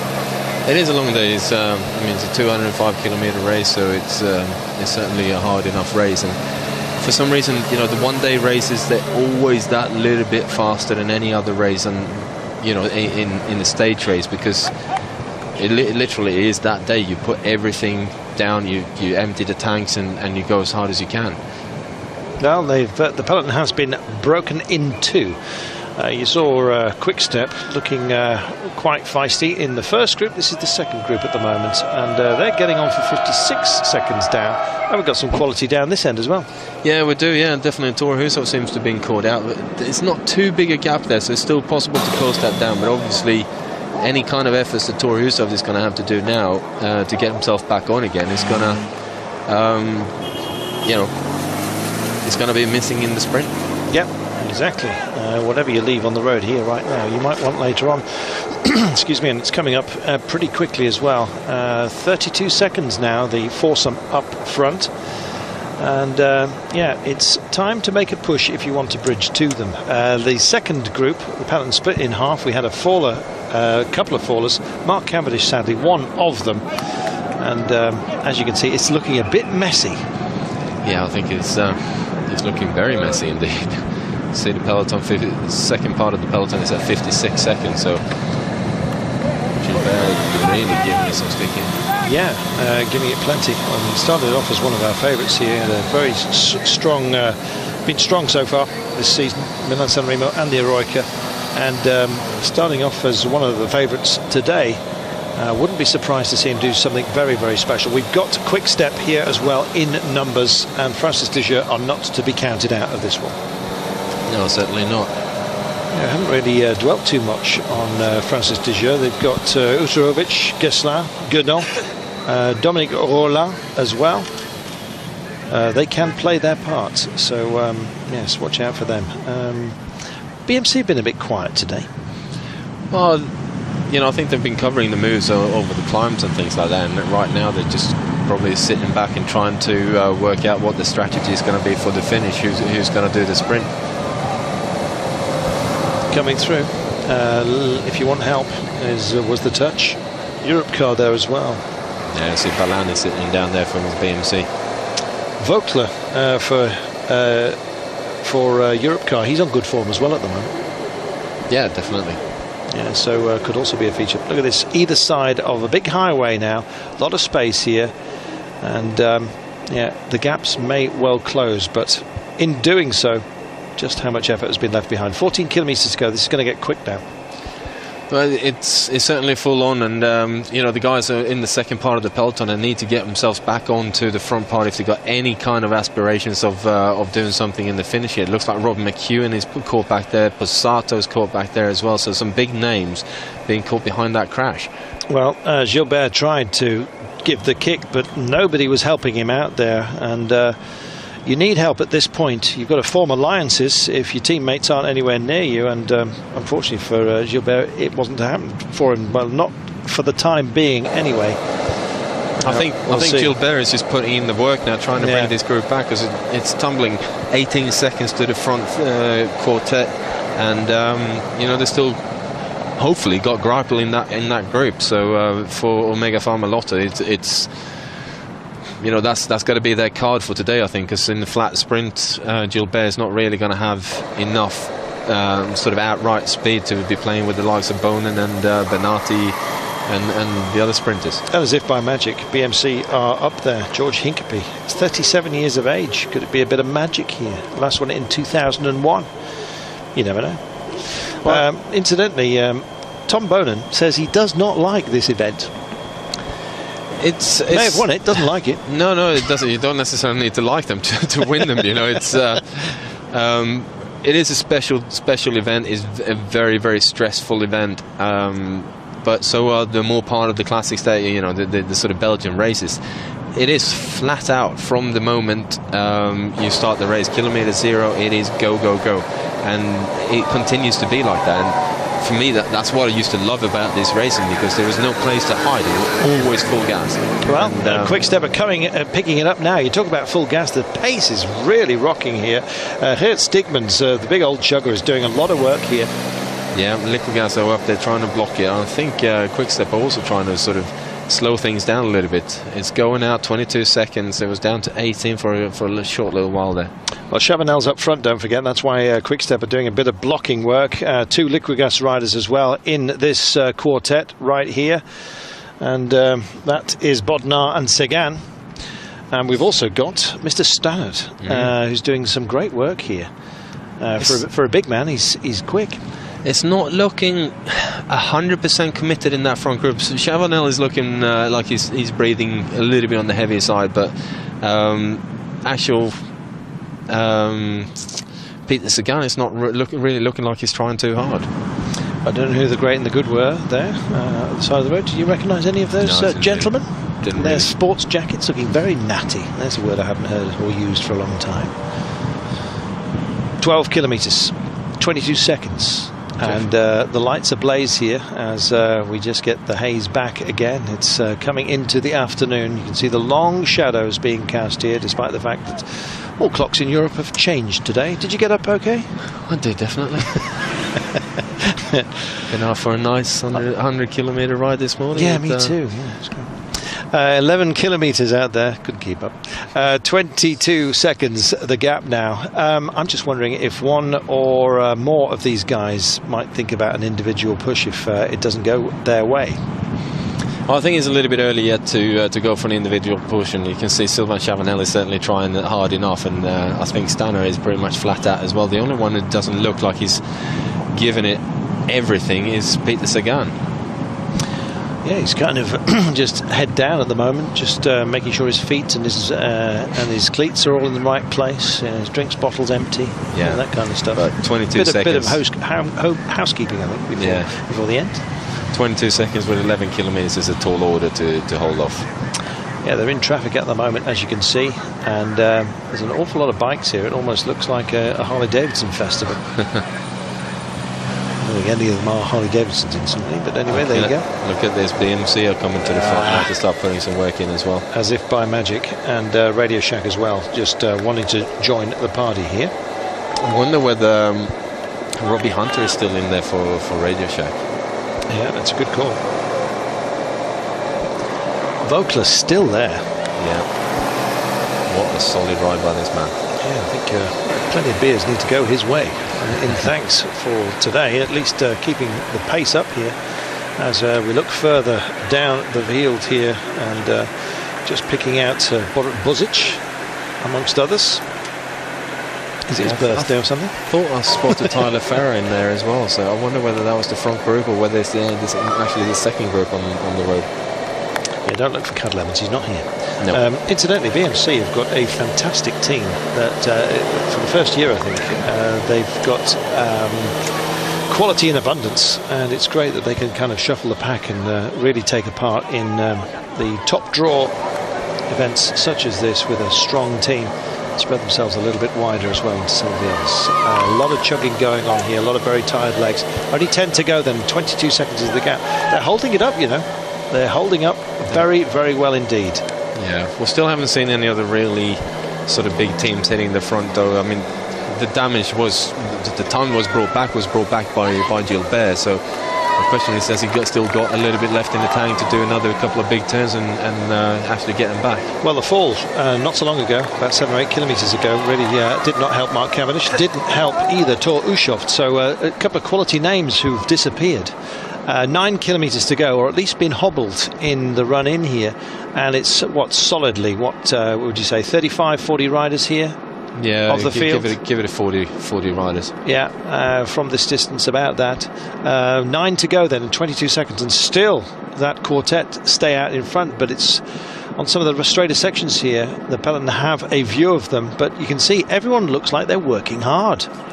Well, they're certainly putting in the effort on the front of the peloton, and this is just typical classic racing. Everyone has been pushed hard throughout the whole stage, so it's a question of what have you got left in the tank.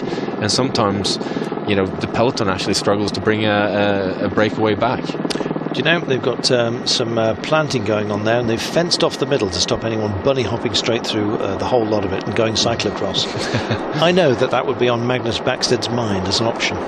Well, maybe not over the mud, but certainly if there's any kind of paved action, definitely I would have. You've done that, haven't you, in the past? Yeah, I have straight done. Over one of those. It was a big one, wasn't it? There's a race in France called Grand Prix Villa Cottrettes, and me and one of the Welsh riders, Julian Wynne, who's now sport director for Endura racing team, we actually bunny hopped the the roundabout, and we went on to set up Julian for the win. There you go. Inside line. Who needs it when you can go straight over the top? Yeah. 8 kilometres to go, 20 seconds. I'm not advising that at all, or that you copy Magnus Backstedt, who is slightly nuts, but that's why we love him. 8 kilometres to go. Well, talk about laying it on the line right now, and they are out front. Vogler's still there. I still can't believe it. Well, he's still doing a good job. Yeah, fantastic job. Thomas Vogler, what a star.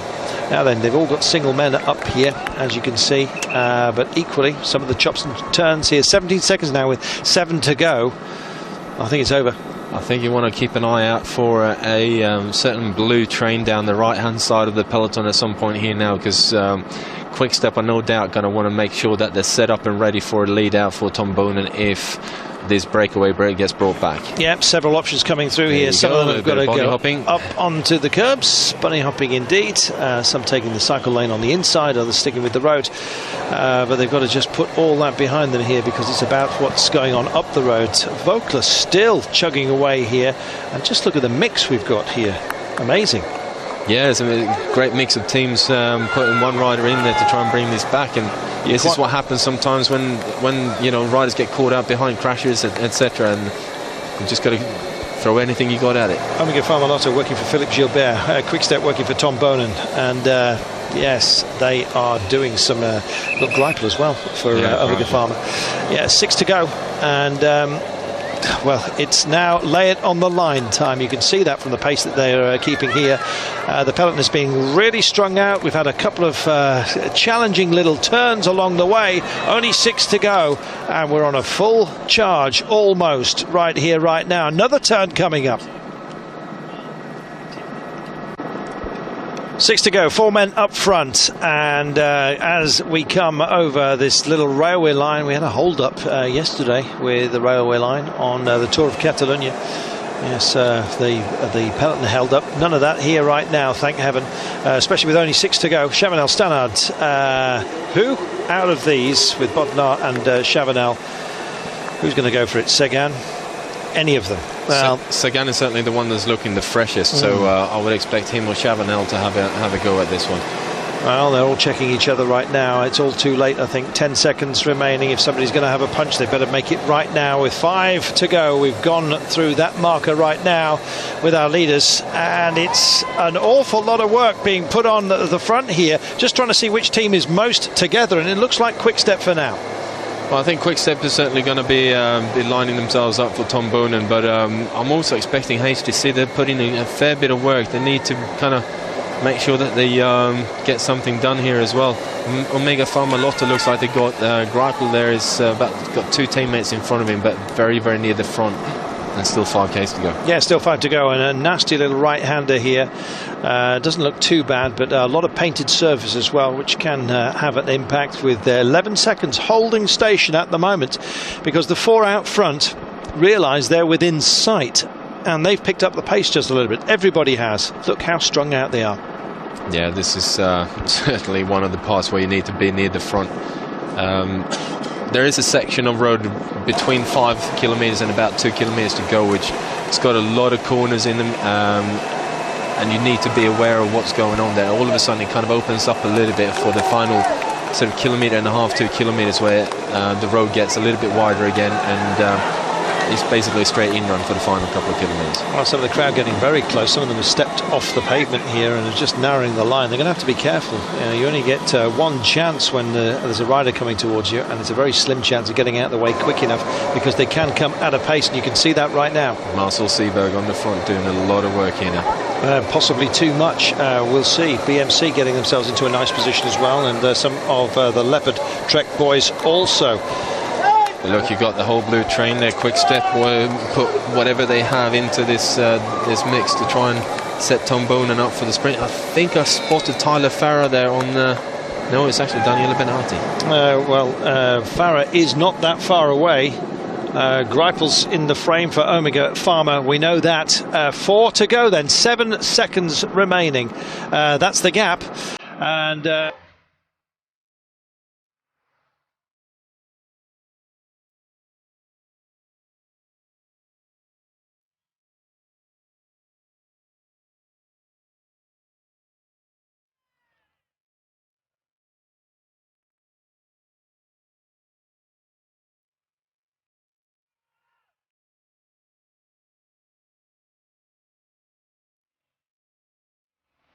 drop back. Bodnar it is that's just going to get back here. He'll find 2 teammates that'll pass him at a pace here.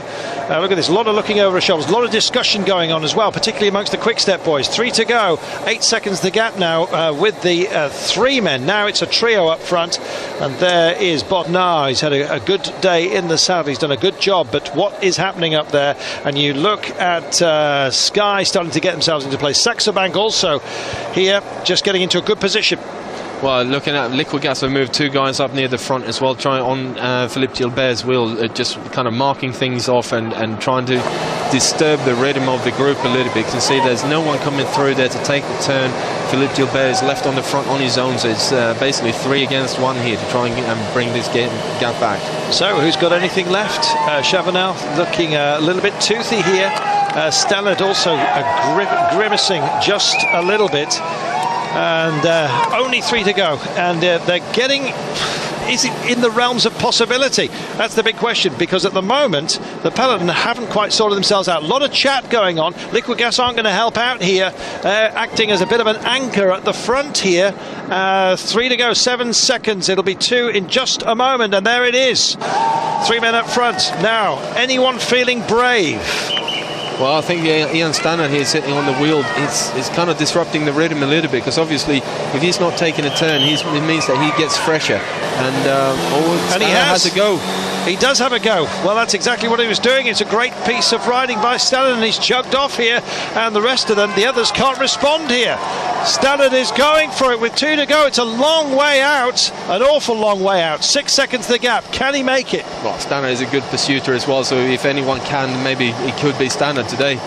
Well, if anyone can, Stannard can. We'll see. They'll make T-shirts with that legend upon it if he makes it home today. This is phenomenal stuff. There is Chavanel just behind Sagan as well. Stannard's left them in his wake. The question is, where is the speed? Steegmans is putting on he's been doing an awful lot of work out there, playing a protective role, and he's started to come towards the front of this group. Steegmans working hard for Tom Boonen, of course, for Quick Step. But right now, Stannard is your man out front, and he goes under the Flamme Rouge here. This is a great push by Stannard. Can he bring it home? I think it's going to be a tough task, because look at this peloton moving up now. The leaders are going to be in full flight from the whatever team is left in the peloton. Well, the biggest amongst them, the biggest grouping amongst them is Quick Step. Big check over his shoulder, and they're running out of time if they're going to catch Stannard. Could this be an absolute fairy tale for them? The other two have been caught. It's only a matter of about, what, 40, 50, 60 metres, maybe just a touch more than that. Final little bend in the road here in the run for home, and they've got to pick it up, and they're starting to do that right now. Stannard looks like he may well be caught here. Here comes the trainer. Quick Step on the left-hand side of the road. Quick Step really marching, and it is Steegmans yet again. He needs a big lead out himself if he's ever going to win anything, but he's gone for duty here above personal gain, and it's Tom Boonen who's in a great position, and suddenly he kicks away, and Steegmans it is that drifts out of the way. Daniel Bernardi for Leopard is also in the frame here, so Gabi Cervello and Tyler Farrar, he's also part of this. This is going to be very quick. Tyler Farrar with a massive push here, but it's going to be Tom Boonen, is it? Oh my goodness, he can't believe it, and neither can the crowd. What about that? The Belgian flag's flurry. Oh, we've got two men down here. Two men down, and it was a stills photographer that just stepped out. Well, that takes the shine off it just a little bit here. Whoa, it's Van Impe as well with his arms in the air here. Look at this. Whoa, that was not good. That was not good. Well, who's on the deck? Oh, Van Impe just saying well done, screaming his approval to those further up the line, incidentally. But we've got two men down, and we'll get Leonardo Duque is one of them. Alfredo is one from Francis Tigieux, and it is Duque as well. Hope they're okay. Now then, there are white lines, aren't there, to be respected by cameramen? Yeah, there are. I mean, sometimes you just can't avoid them as a rider as well. So it's one of them things the cameramen need to be aware of what's going on, but at the same time the riders need to kind of move themselves out. But so it looks to be okay. Just for you guys at home, Tom Boonen took it ahead of Bernardi, who had a really, really quick push there towards the end. He was kind of on his own. There wasn't much backup from Leopard. Tyler Farrar got a terrific third place here ahead of Andre Greipel, who was looking good, but just didn't have the backup. I think they put too much down on the road, Omega Pharma. Quick Step have done it here. Jurgen van der Waal, incidentally, from Omega Pharma as well. So they were 4th and 5th there. And Dries de Weens of Quick Step coming home in 6th ahead of Bernard Eisel and Alexander Christoph.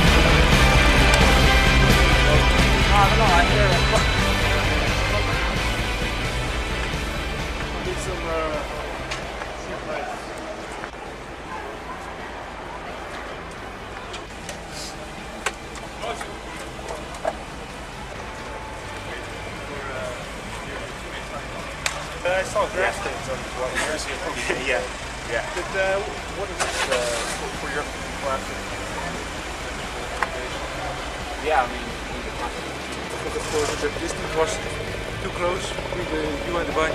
yeah, they're always snapping our heels, you know, so we have to ride hard, and they have a liquid gas pipe on top, so I thought I'll just try and save a little bit of energy. You know, I know I have to go really, so yeah. Well, I gave it everything I could to get.